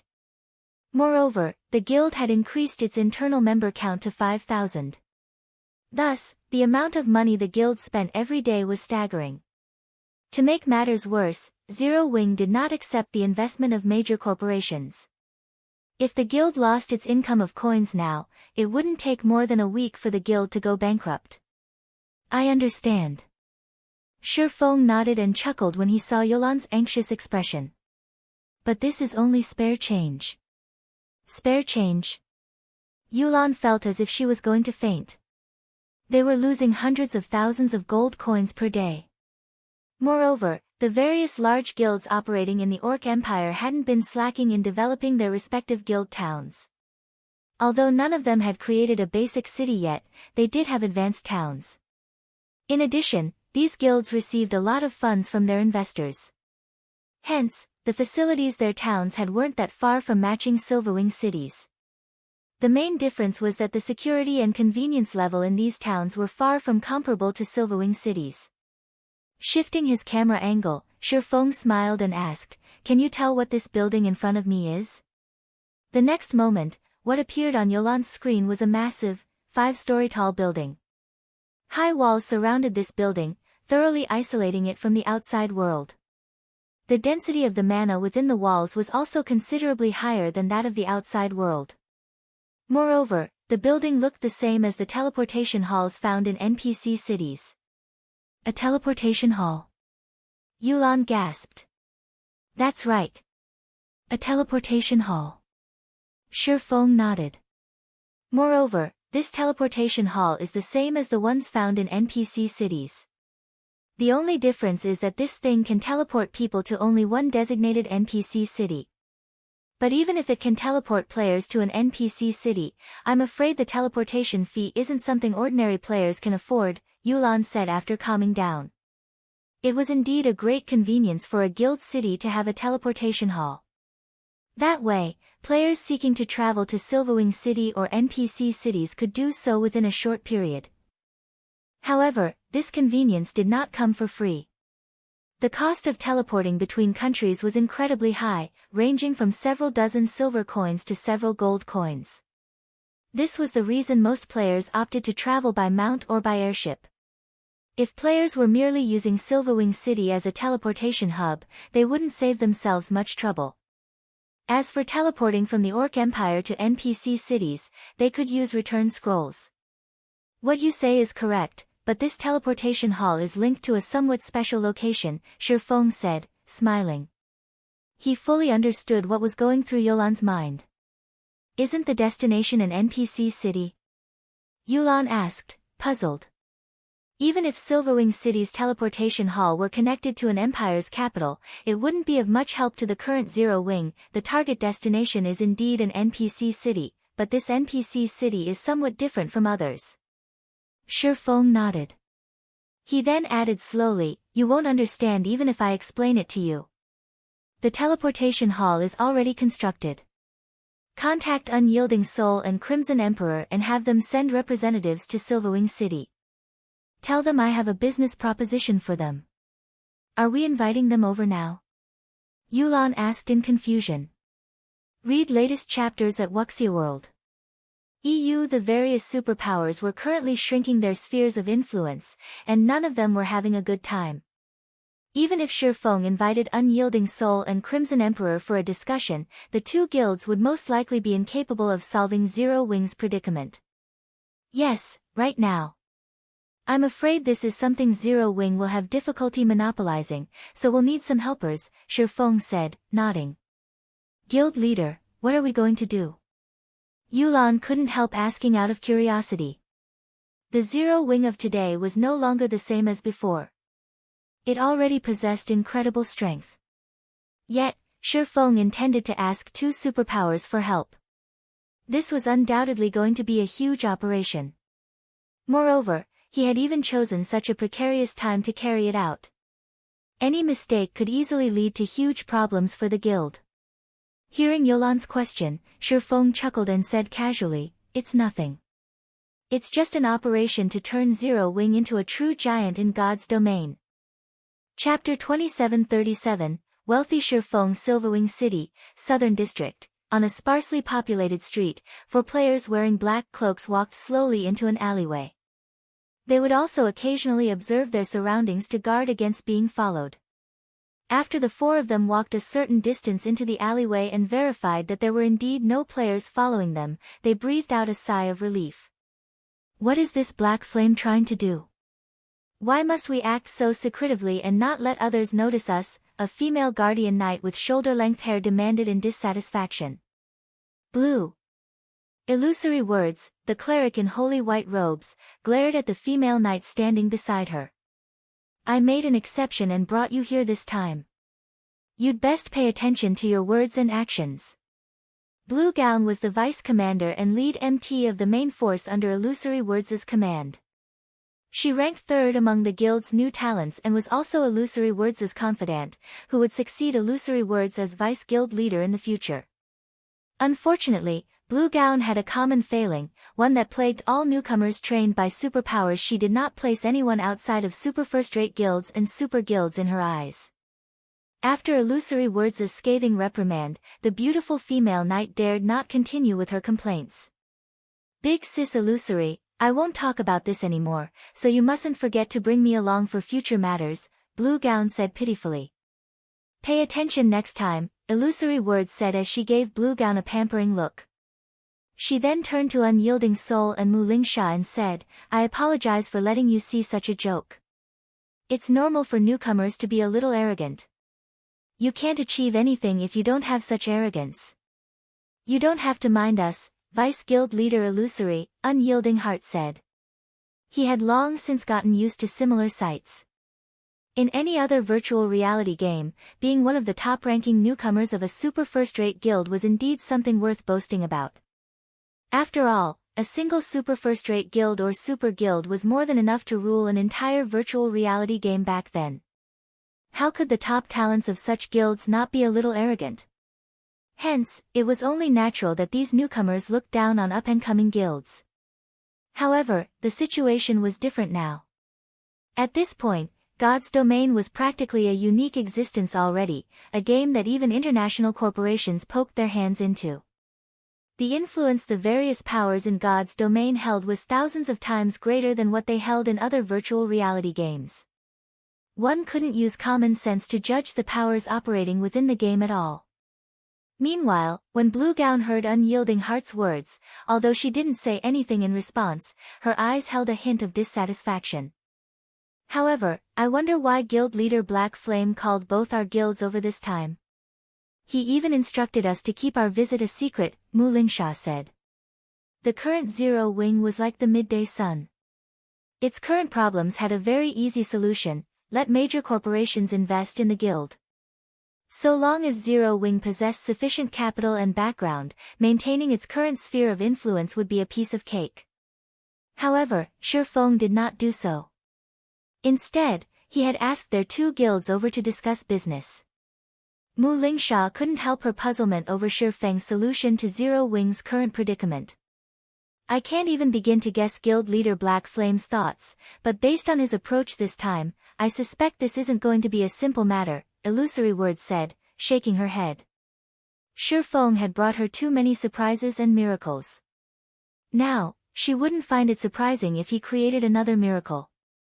After all, Zero Wing had even managed to help Frost Heaven secure the 6th reserve seat. We don't need to guess anymore. Pointing at tall walls some distance ahead, Unyielding Heart said, that should be the place guild leader Black Flame told us about. Let's just head inside and listen to why he called us over. When Illusory Words and the others saw the walls Unyielding Heart indicated, they were a little surprised. They never thought that the depths of this small alley would conceal such a massive structure. Although the walls were only around a dozen meters in height, the area they occupied was significant. The enclosure they formed could easily fit a football stadium. Based on the enclosure's size, the building inside should be at the advanced construction standard at the very minimum, yet nobody had discovered its existence, even now. When the group of 4 arrived before the steel gate in one of the tall walls, they were dumbfounded. 4 level 130 plus fine gold guards manned the gate. There was even a level 133, tier 3 dark gold ranked great mage protecting the gate in secret. The level of security was astonishing. At this stage of the game, if these 5 NPCs worked together, they could annihilate a 1,000-man team of tier 3 players. Moreover, the various large guilds were treating fine gold and dark gold guards like precious treasures, showering them with all sorts of resources and ensuring their safety as much as possible. On the other hand, Zero Wing was actually using these precious guards as gatekeepers. This is private property. What business do you have here? A fine gold guard clad in grey leather armor asked in a hostile tone when he saw Unyielding Heart's group. We were invited by guild leader Black Flame. Unyielding Heart promptly took out the invitation he received from Zero Wing, which had Zero Wing's guild leader's seal to prove its authenticity. The magical mark is correct. The tier 3 assassin clad in leather armor nodded. He then said, please follow me. Okay. Unyielding Heart's group then followed the tier 3 assassin through the gate. Upon walking through the entrance, Unyielding Heart and the others gasped automatically. A teleportation hall. How is this possible? Aren't teleportation halls restricted to the national level? Blue Gown couldn't believe her eyes when she saw the 5-story tall teleportation hall before her. She never thought Zero Wing could actually construct this sort of transportation tool in Silverwing City. BRA/BB greater than N/B, or even now, teleportation arrays were incredibly rare items among the superpowers, what more a complete teleportation hall. Teleportation halls might be common in NPC cities, but for guild cities, they were priceless treasures that could skyrocket a guild city into prominence. The world of God's domain was massive. It took a long time for players to travel to level 100 plus maps even on flying mounts, and much longer for players without flying mounts. Many powers and adventurer teams would be willing to break the bank if it meant they could teleport directly to somewhere close to level 100 plus neutral maps. After all, time represented both money and opportunities for these people. Unlike ordinary players, they couldn't afford to progress at a leisurely pace. So, this is why we were required to come here quietly. How astonishing! Unyielding Heart smiled bitterly as he looked at the teleportation hall. This should be one of the privileges given to guilds officially recognized by the War God's Temple, Illusory Words said, a hint of envy in her eyes. With such a privilege, developing a guild city would be a piece of cake. Moreover, Silverwing City possessed an excellent environment and strategic location. That's right. This is indeed one of the privileges of an official guild. A voice suddenly entered the ears of Illusory Words and the others, answering the question in their hearts. Guild leader Black Flame, is this teleportation hall the important matter you wish to discuss? Unyielding Heart asked in slight confusion as he pointed at the teleportation hall. A teleportation hall was a godly development tool. So long as Zero Wing publicized the existence of its teleportation hall, combined with Silverwing City's defenses, Silverwing City would have no problem developing rapidly. Unyielding Soul and Crimson Emperor's participation wouldn't make a difference in the endeavor. In fact, their two guilds would want to ask Zero Wing for help instead. Yes, but that's not all of it. Shi Feng nodded. He then smiled and said, "There's no point in telling you about it now. Follow me." After saying so, Shi Feng promptly made his way inside the teleportation hall. After Unyielding Heart, Mu Lingsha, Illusory Words, and Blue Gown exchanged looks, they followed him. The next moment after the four stepped onto the teleportation array inside the teleportation hall, they found themselves inside the Twin Towers Kingdom Sky Spring City. At this time, however, Sky Spring City didn't have many players. Over 99% of the city's population consisted of NPCs. When these NPCs saw Unyielding Heart's group, they even began eyeing the group curiously as if they had just encountered some rare creatures. "Let's go. There are too many people here." After glancing at the NPCs observing them, Shi Feng took out a Tier 3 group teleportation scroll from his bag and activated it. Before Unyielding Heart and the others could react, they were already over 10,000 yards outside of Sky Spring City. Afterward, Shi Feng summoned the Thunder Eagle and ferried the group through the air for over half an hour. At the end of their journey, the group arrived at an ancient tower that pierced the clouds. The tower was easily over 1,000 meters tall. The Secret Covenant Tower? Illusory Words instantly recognized the ancient tower. Curious, she asked, "Why are we here?" She knew a little about the Twin Towers Kingdom's Secret Covenant Tower. The Secret Covenant Tower was an excellent leveling ground for players who had yet to reach level 100. And while there was an entrance fee of 1 magic crystal per person, so long as players didn't die, they could grind inside the tower for as long as they wanted. Initially, many large guilds had brought their new members here to increase their levels quickly. Only, after the introduction of several expansion packs, many more leveling spots became available. Since the monsters inside the Secret Covenant Tower didn't drop any good loot, the various powers had opted to power level their new members elsewhere. With mainstream players having long since exceeded level 100, the Secret Covenant Tower was now a thing of the past. "To grow stronger," Shi Feng said, chuckling. "To grow stronger?" Illusory Words was slightly surprised by Shi Feng's words. "But we have long since passed level 100. The current Secret Covenant Tower's limit is no longer level 100, Shi Feng said, shaking his head.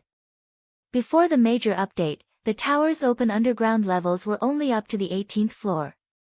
Back then, the tower was, at best, suitable for players up to level 99. However, the tower's open underground levels are now up to the 36th floor, and the monsters inside reach up to level 150. Vice Guild Leader Illusory, I'm sure you understand what this means, right? When Shi Feng finished speaking, the eyes of Illusory Words and Unyielding Heart lit up with excitement. Nowadays, due to the large number of NPCs competing for quests and monsters, leveling up had become incredibly troublesome. Yet, levels were what players currently lacked the most. If, at the cost of 1 magic crystal per person, players could freely grind the crazed monsters inside the Secret Covenant Tower, their leveling speed would be much faster than what they could achieve in the outside world. Guild Leader Black Flame, do you mean for us to cordon off the Secret Covenant Tower, monopolize it for ourselves, and let our guild members level up rapidly? Unyielding Heart asked, a hint of excitement in his voice. It had originally already been difficult for players to level up past level 100. With the additional competition from NPCs, the endeavor only became even more challenging. However, if Zero Wing, Unyielding Soul, and Crimson Emperor had a way to allow their members to reach level 120 rapidly and start challenging their Tier 4 promotion quests, their guild's development speed could surpass the other superpowers by a large margin. No, I don't mean to cordon off the Secret Covenant Tower. Shi Feng shook his head. Read latest chapters at Wuxia World. EU, then. Unyielding Heart prompted, confused by Shi Feng's answer. I want to thoroughly seal off Sky Spring City. Shi Feng's eyes gleamed with a manic light at this proclamation. Aside from the members of our 3 guilds, we will prohibit all outsiders from setting foot in Sky Spring City. Cordon off the entire Sky Spring City. Unyielding Heart was stunned. Guild leader Black Flame, isn't that a little overboard? Illusory Words asked in confusion. While the Secret Covenant Tower can indeed provide faster leveling, the manpower required to thoroughly cordon off an NPC city is too much. With the current state of the game, it will be incredibly taxing for our 3 guilds to do so. Due to the NPC population boom, the various superpowers were short on manpower. Meanwhile, even if Sky Spring City was in decline, its player population still exceeded 100,000. The manpower required to chase away all these players from the city was no laughing matter. Not to mention, their 3 guilds would also have to station many players in the city long term. If we were doing this only for levels, it would indeed be a waste to cordon off the entire city, Shi Feng said.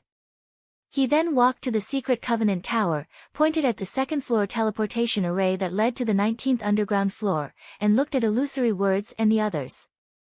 He then smiled and continued, but what if the Secret Covenant Tower contains complete legacies for the various Tier 3 classes? Chapter 2738, Tripartite Partnership, Complete Legacies for the various Tier 3 classes? Illusory Words, Blue Gown, Unyielding Heart, and Mu Lingsha couldn't help staring at Shi Feng in shock and disbelief. This was especially true for Crimson Emperor's talented rookie, Blue Gown. She found Shi Feng's words fantastic. In the current era of God's domain, the various kingdoms and empires already had a lockdown on Tier 3 legacies. They treated Tier 3 legacies as priceless treasures, and outsiders like players shouldn't even think of referring to these legacies. The only option players had for reaching Tier 3 was to search for the lost and fragmented Tier 3 legacies hidden in level 100+ neutral maps. Yet, Shi Feng was telling them that they could get their hands on complete Tier 3 legacies. How could she possibly believe this? Is what you say true, Guild Leader Black Flame? Illusory Words had to ask. If the Secret Covenant Tower were only good for providing players with a faster leveling speed, it wouldn't have too significant an impact on a superpower like Crimson Emperor. This was because tiers were everything in God's domain. Levels were only secondary. However, the various superpowers were currently already having trouble with the Tier 3 promotion quest, let alone the elusive Tier 4 promotion quest. In fact, the difficulty of the Tier 3 promotion was so high that the various superpowers were using the number of Tier 3 players they had as a comparison of strength. If what Shi Feng said was true, and the Secret Covenant Tower contained complete Tier 3 legacies, then this was an incredibly astonishing matter. If news of this matter leaked out, it would most likely send the entire God's domain into an uproar. After all, despite many players having reached level 100 already, the players that had completed their Tier 3 promotions were still incredibly rare.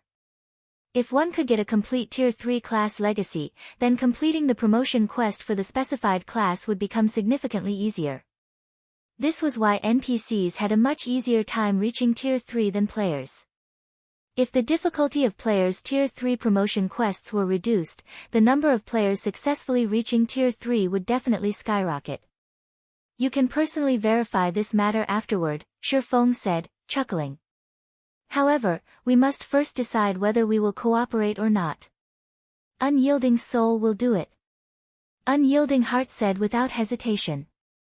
Crimson Emperor naturally won't miss this opportunity either, Illusory Words said, nodding.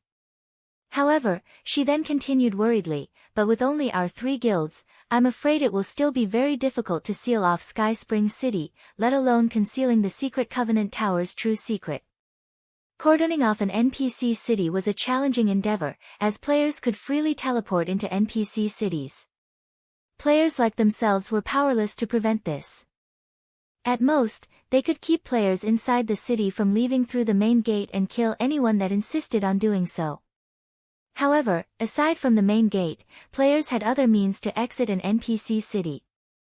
One example would be a teleportation scroll like what Shi Feng used.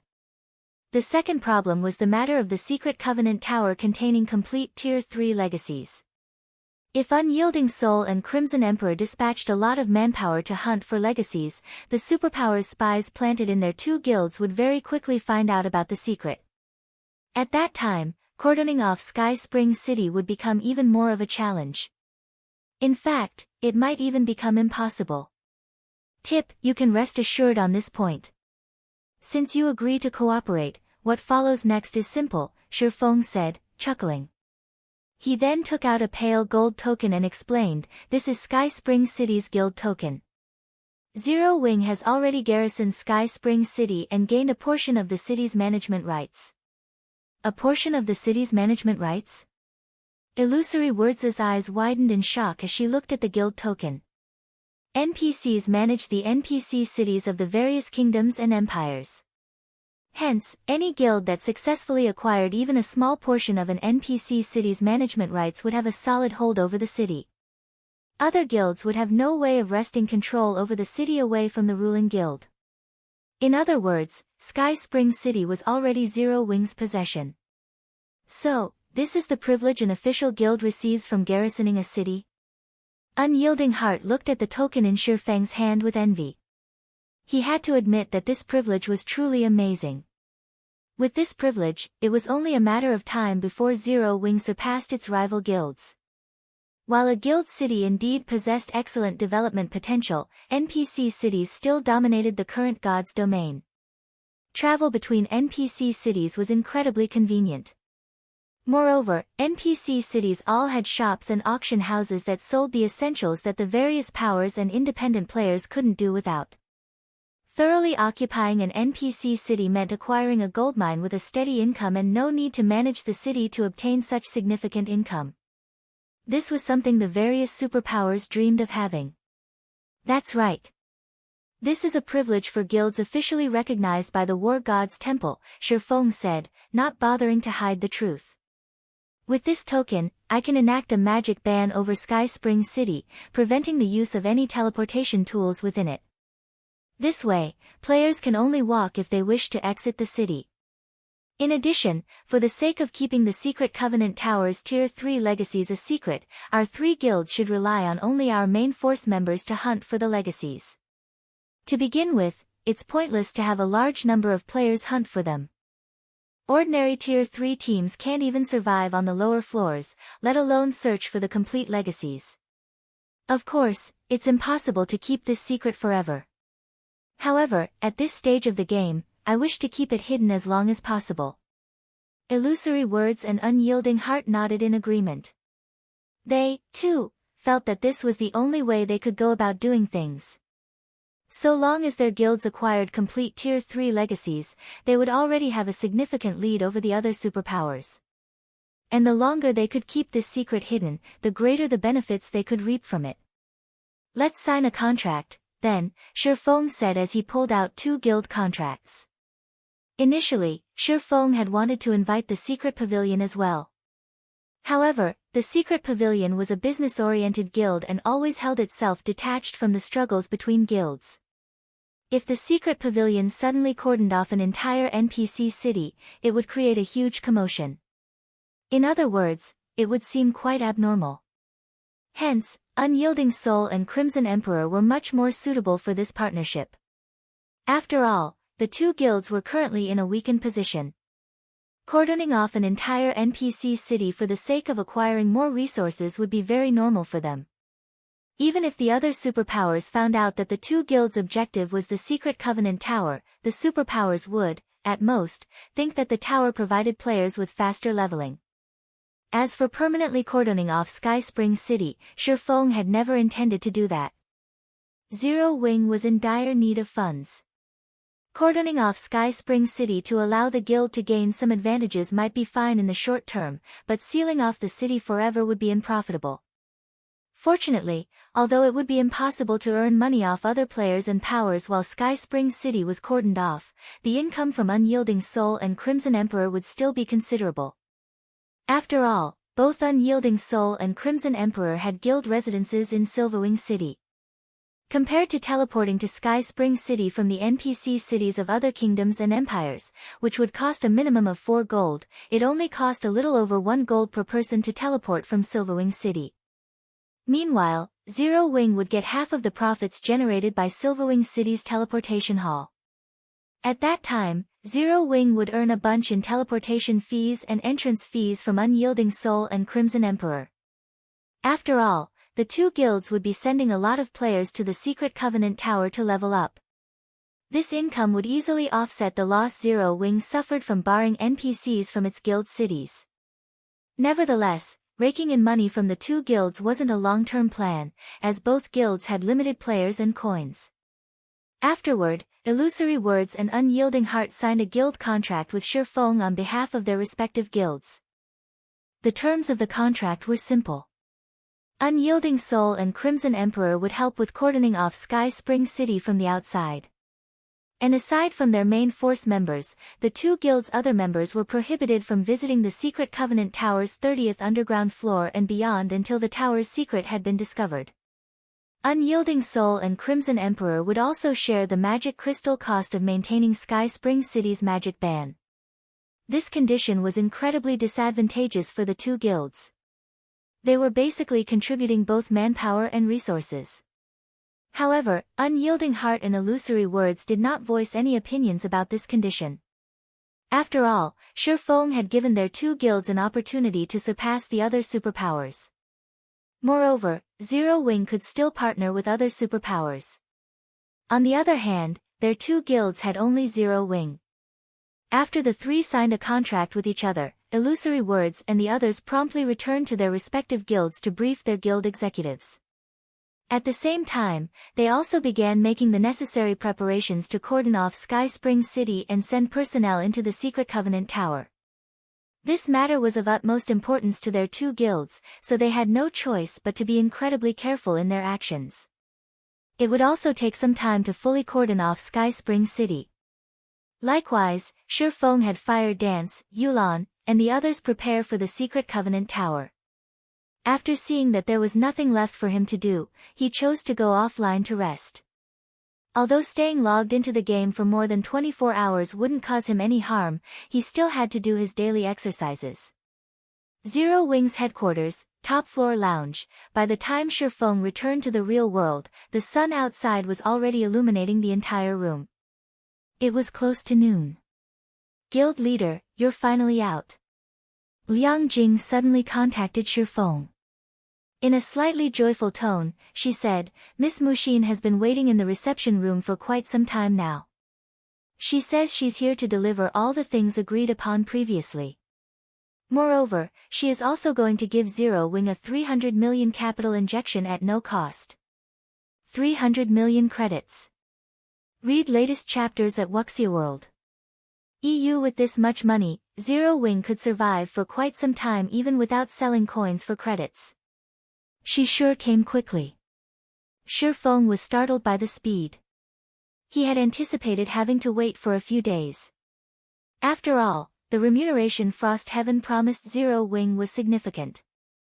The 3 upper zone reserve slots aside, just the 50 bottles of S-rank nutrient fluid should take Frost Heaven quite some time to gather. Do you want to meet her now? Liang Jing asked. Of course. Shi Feng nodded. Let me clean up first. I'll head over as soon as I'm done.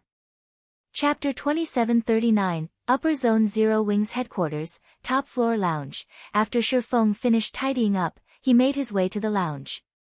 Upon entering the room, he noticed 2 girls sitting by the window and enjoying the scenery outside. Of the 2 girls, the elder one was Mushin, whom Shi Feng had met quite a few times now. Mushin wore a purple cyan one-piece dress. Like the summer sun, she exuded an indescribable warmth. Her aura in the real world was quite unlike the solemn aura she had in God's domain. The younger girl, sitting beside Mushin, wore a white sweatshirt and a pair of jeans. Although the younger girl gave off a sense of purity and sassiness, her petite figure only made her look like a little girl pretending to be an adult. This younger girl was someone else Shi Feng had met in God's domain before. She was Karue, Mushin's younger sister. Shi Feng, you finally decided to show up. Do you know how long you made us wait here? Kurue said, her face full of resentment as she looked at Shi Feng. Don't listen to her. We didn't wait very long, Mushin said, shaking her head. My sister and I can also take advantage of this time to relax and appreciate the city scenery in the outside world. And from what I've seen thus far, I have to say that this is quite an enjoyable feeling. Mushin's words confused Shi Feng a little. Appreciate the outside world city scenery. Oh, right. I haven't told you about it yet. Noticing the confusion on Shi Feng's face, Mushin smiled faintly and said, my sister and I have always lived in the upper zone, and we very rarely come out from there. I see. Shi Feng nodded. However, Mushin's answer only served to confuse him further. Miss Mushin, is there no urban landscape inside the upper zone? All upper zones were established in first-tier megacities. Logically, urban landscapes should be very common in such cities. In fact, the scenery these megacities offered should be much more spectacular than what was visible from Zero Wing's headquarters. You'll understand once you visit the upper zone, Mushin said, a friendly smile appearing on her face. The upper zone is different from other places. Although Uncle Hong has given you the reserve slots, you still need to register with the upper zone first before you can enter. However, you're probably unfamiliar with the upper zone, so Uncle Hong sent me to escort you so that you can avoid any unnecessary troubles. That's right. If you don't have the guidance of veterans like us, you'll face a lot of trouble once you enter the upper zone, Kurue said delightedly. You might even get kicked out of the upper zone because of a single mistake. Mushin did not refute Kurue's words. Looking at Mushin, Shi Feng said, I'll have to trouble you, then. It's no trouble. Mushin shook her head. She then continued softly, it is only thanks to you that Frost Heaven has managed to become a reserve guild. After saying so, Mushin picked up the black briefcase beside her seat. There are 50 bottles of S-rank nutrient fluid here. You should store them well, Mushin said after opening the briefcase. She then warned, however, while the S-rank nutrient fluid is indeed an excellent product, it's best to avoid overusing it, as it is still incomplete. It isn't a finished product. Shi Feng was surprised by this revelation. The S-rank nutrient fluid was something countless people fought to obtain. Just the fact that it could maintain a person's youth was already unbelievable. Yet, this drug wasn't actually a finished product. That's right. It isn't a finished product, so you should drink as little of it as possible, Kurue said, nodding. She then continued in a surprisingly soft voice, as you're about to enter the upper zone, there are some things you are allowed to know now. The S-rank nutrient fluid is only a defective product. However, as it indeed has amazing effects on the human body, the Green God Company sells it in small quantities. Nonetheless, in the upper zones, drinking it isn't recommended. Mushin nodded in support of Kurue's words. Thus far, Kurue and I have drunk only 2 or 3 bottles of S-rank nutrient fluids because of special circumstances. Uncle Hong even severely warned us and banned us from drinking more. Uncle Hong isn't someone who would harm us, so you should also be careful when using the S-rank nutrient fluid, Mushin said earnestly. Upon hearing this, Shi Feng couldn't help becoming a little wary of the S-rank nutrient fluid. He then said, I understand. I'll have my people drink as little of it as possible. If even the upper zone advised its residents against drinking the S-rank nutrient fluid, then there were definitely problems with this product. However, as to what exactly these problems were, most likely, only a small number of people knew. Fortunately, aside from himself, everyone else in the guild hadn't consumed a significant amount of S-rank nutrient fluids. Now that our matters here are settled, since her elder sister had already transferred the S-rank nutrient fluids to Shi Feng, Kurue said excitedly, let's go to the upper zone. We're going there now. Shi Feng was a little stunned. The upper zones were established only in certain first-tier cities, which were several hours of flight away. At this time, half the day had gone by already. Of course. We have a supersonic jet ready, Kurue said nonchalantly. If we miss today's opportunity, it'll be very troublesome to schedule another appointment. Kurue is right. Although Uncle Hong has given you the status required to enter the upper zone, entering it isn't easy. Since our matters here have been concluded, we should head over immediately, Mushin said in agreement. Okay. I'll make some arrangements here and go with you afterward, Shi Feng said without much hesitation. After all, he, too, wanted to visit the upper zone. Not to mention, Gentle Snow and Aqua Rose's situation wasn't exactly optimistic. If left alone for too long, they might even fall into a coma. Moreover, during his previous life, the upper zone was a place that even the executives of the various super first-rate guilds and first-rate guilds yearned to live in. As for the guild leader of a second-rate guild like himself, visiting the upper zone was something he never even dared to dream about. Mushin being willing to escort him to an upper zone was naturally to his advantage. After Shi Feng passed on his guild affairs to Liangjing, he went to the airport with Mushin and Kurue. During their journey, Shi Feng had to admit that the Boulder Corporation was indeed wealthy and influential. With the corporation's private supersonic jet, a trip that should have originally taken several hours on an ordinary airplane was completed in just 1 hour. At the end of the flight, the trio found themselves in Yuantian City, one of only 3 first-tier megacities within the country to house an upper zone. While crossing the city districts on a high-class maglev train, Shi Feng couldn't help lamenting ruefully. As a megacity with a population of more than 100 million, Yuantian City far outstripped other cities in terms of prosperity. It was also one of the cities Shi Feng had always wished to develop Zero Wing in, as it had many important resources rarely found in the outside world. In fact, almost all super first-rate guilds and super guilds operating in the virtual gaming industry had their headquarters in cities hosting an upper zone. This was because the upper zones would occasionally release some of its resources to the outside world. The various corporations based in the megacities hosting the upper zones would quickly divide these resources among themselves, and very rarely would any of these resources leave the city limits. It wasn't an exaggeration to say that only corporations that had set roots in an upper zone city could be considered a truly top-tier corporation. The road before Zero Wing was still very long. Meanwhile, after traveling inside the city for close to an hour and passing through many tunnels, Mushin parked the car in a vast area surrounded by steel walls. She then pointed at a huge door nearby and said, "We're here." After saying so, Mushin got out of the car and led Shi Feng to the huge door. BSO/B the upper zone is beyond this thing. Shi Feng was amazed as he took in the 50-meter-tall stone door and the energy walls that enveloped the space above the enclosure. In his previous life, he had only ever heard about the upper zone, and the information hadn't been much.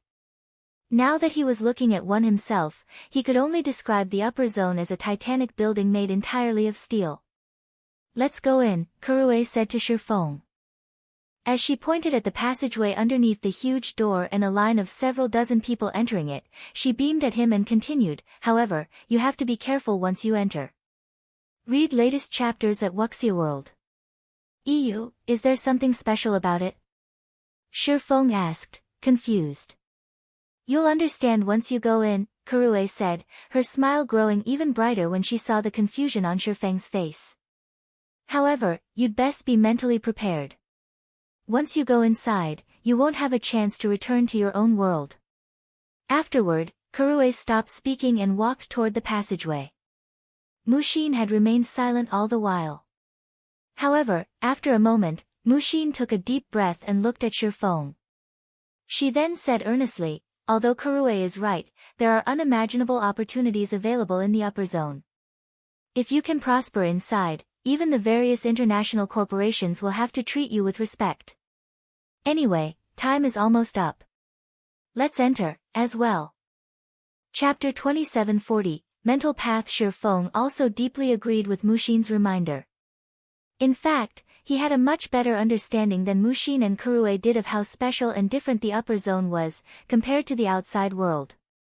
In his previous life, aside from the various powers of God's domain, any expert that successfully reached Tier 5 would, for some reason, yearn to enter the upper zone. Their yearning could even be described as fanaticism. That kind of fanaticism wasn't something Mushin and Kurue could understand. Back then, those people were truly willing to risk their lives to enter the upper zone.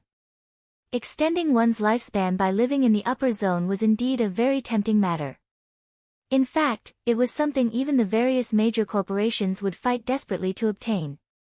However, back then, Shi Feng could tell that those Tier 5 experts weren't risking their lives just to extend their lifespans. Instead, it was as if something in the upper zone was attracting experts of such caliber. Thus, many Tier 5 experts and even Tier 6 God-ranked experts in God's domain had abruptly gone missing, their fate unknown. One of the most well-known people among those who disappeared was Violet Cloud.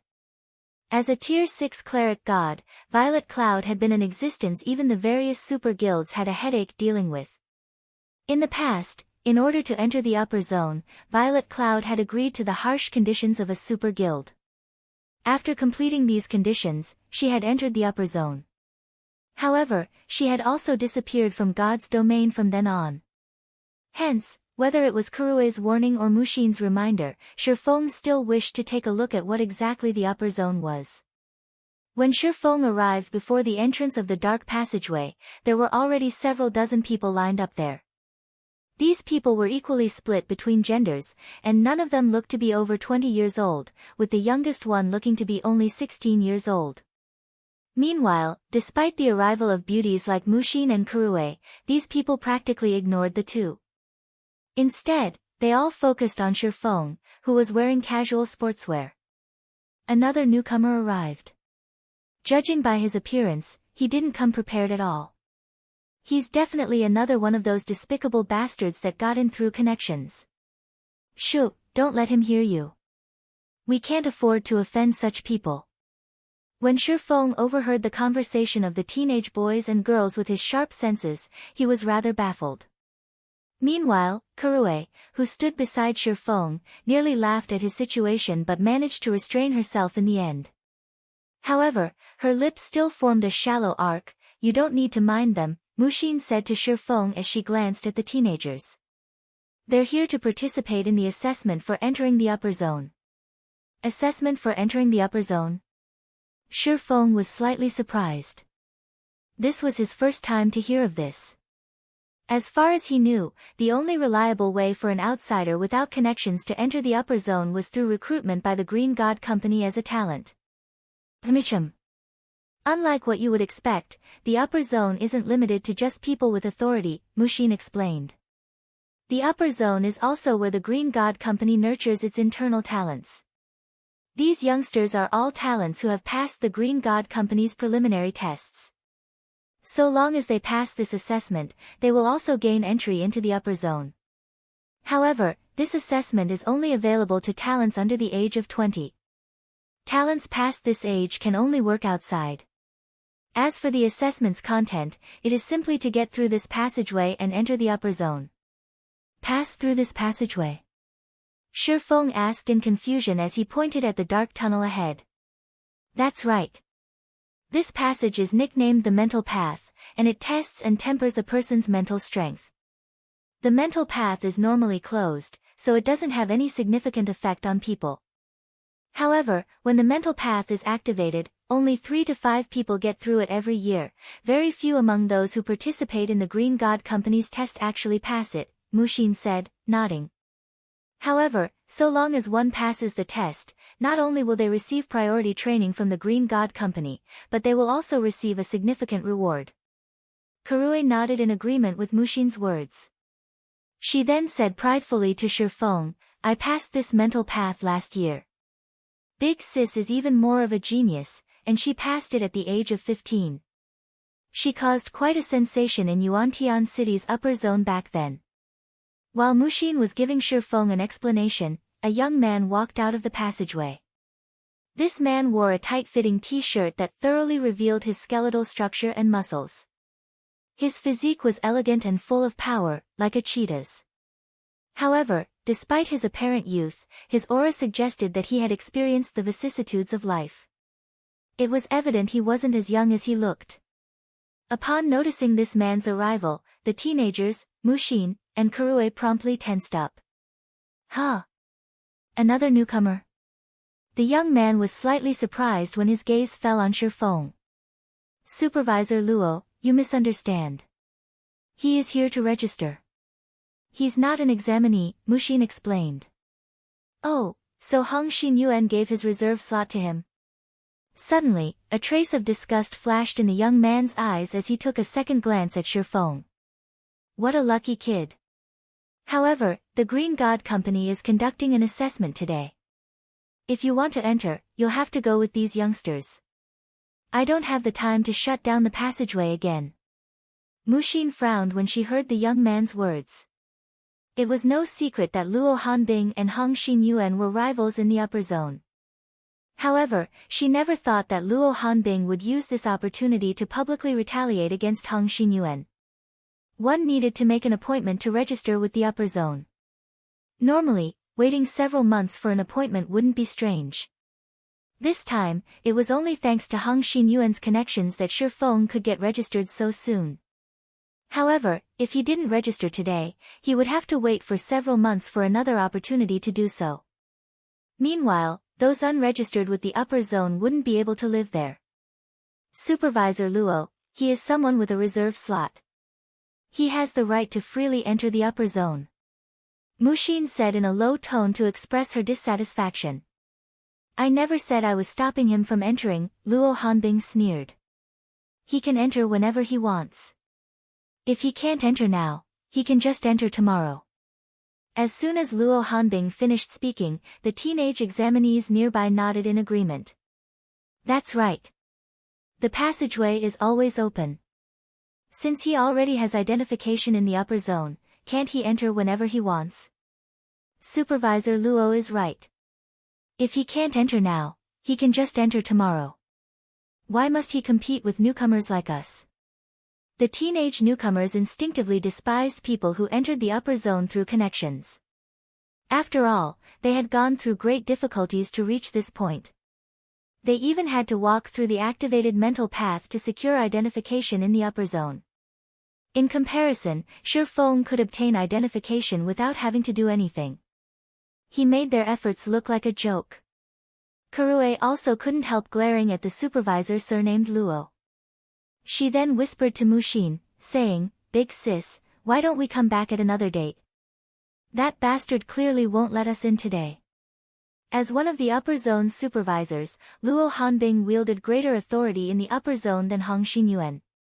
Even if they reported this matter to their uncle, they wouldn't be able to do anything about this situation. After all, Luo Hanbing's actions were not completely unreasonable. Alright, if you don't want to enter, don't get in the way, Luo Hanbing said impatiently. The newcomer assessment this time is very important.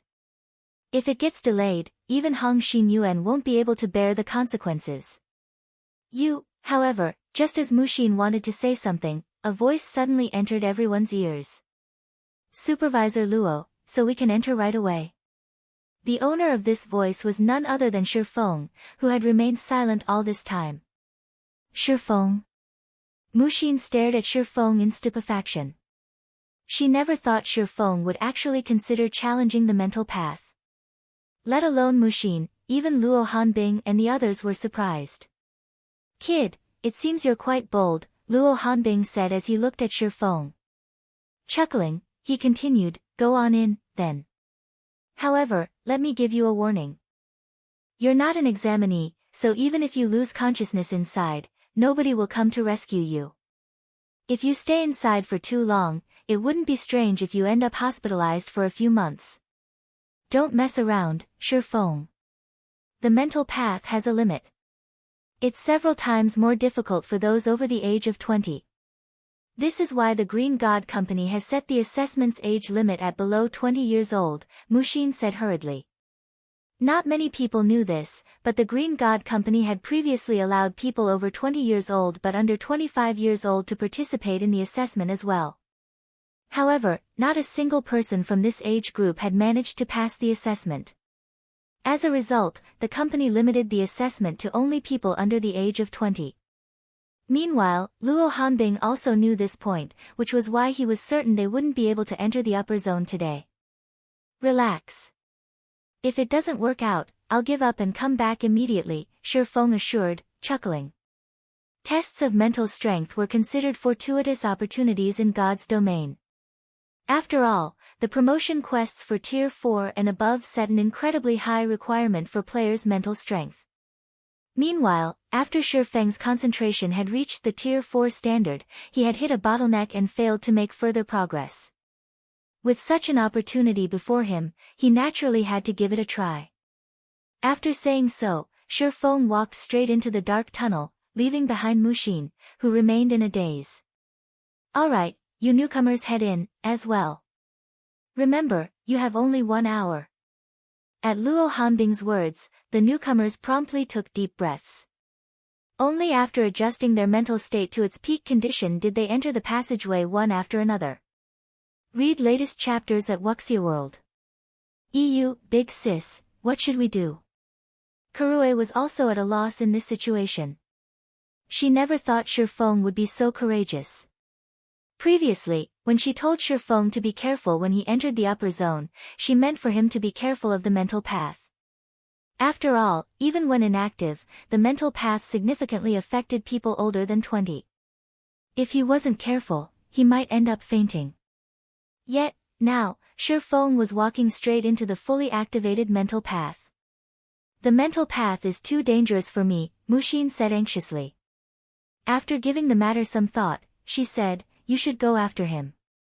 If it looks like he can't hold on any longer, bring him back immediately." "Ha! What a troublesome guy. Does he think he is still in God's domain?" Kurue grumbled somewhat unhappily. However, in consideration of the overall situation, Kurue still entered the passageway.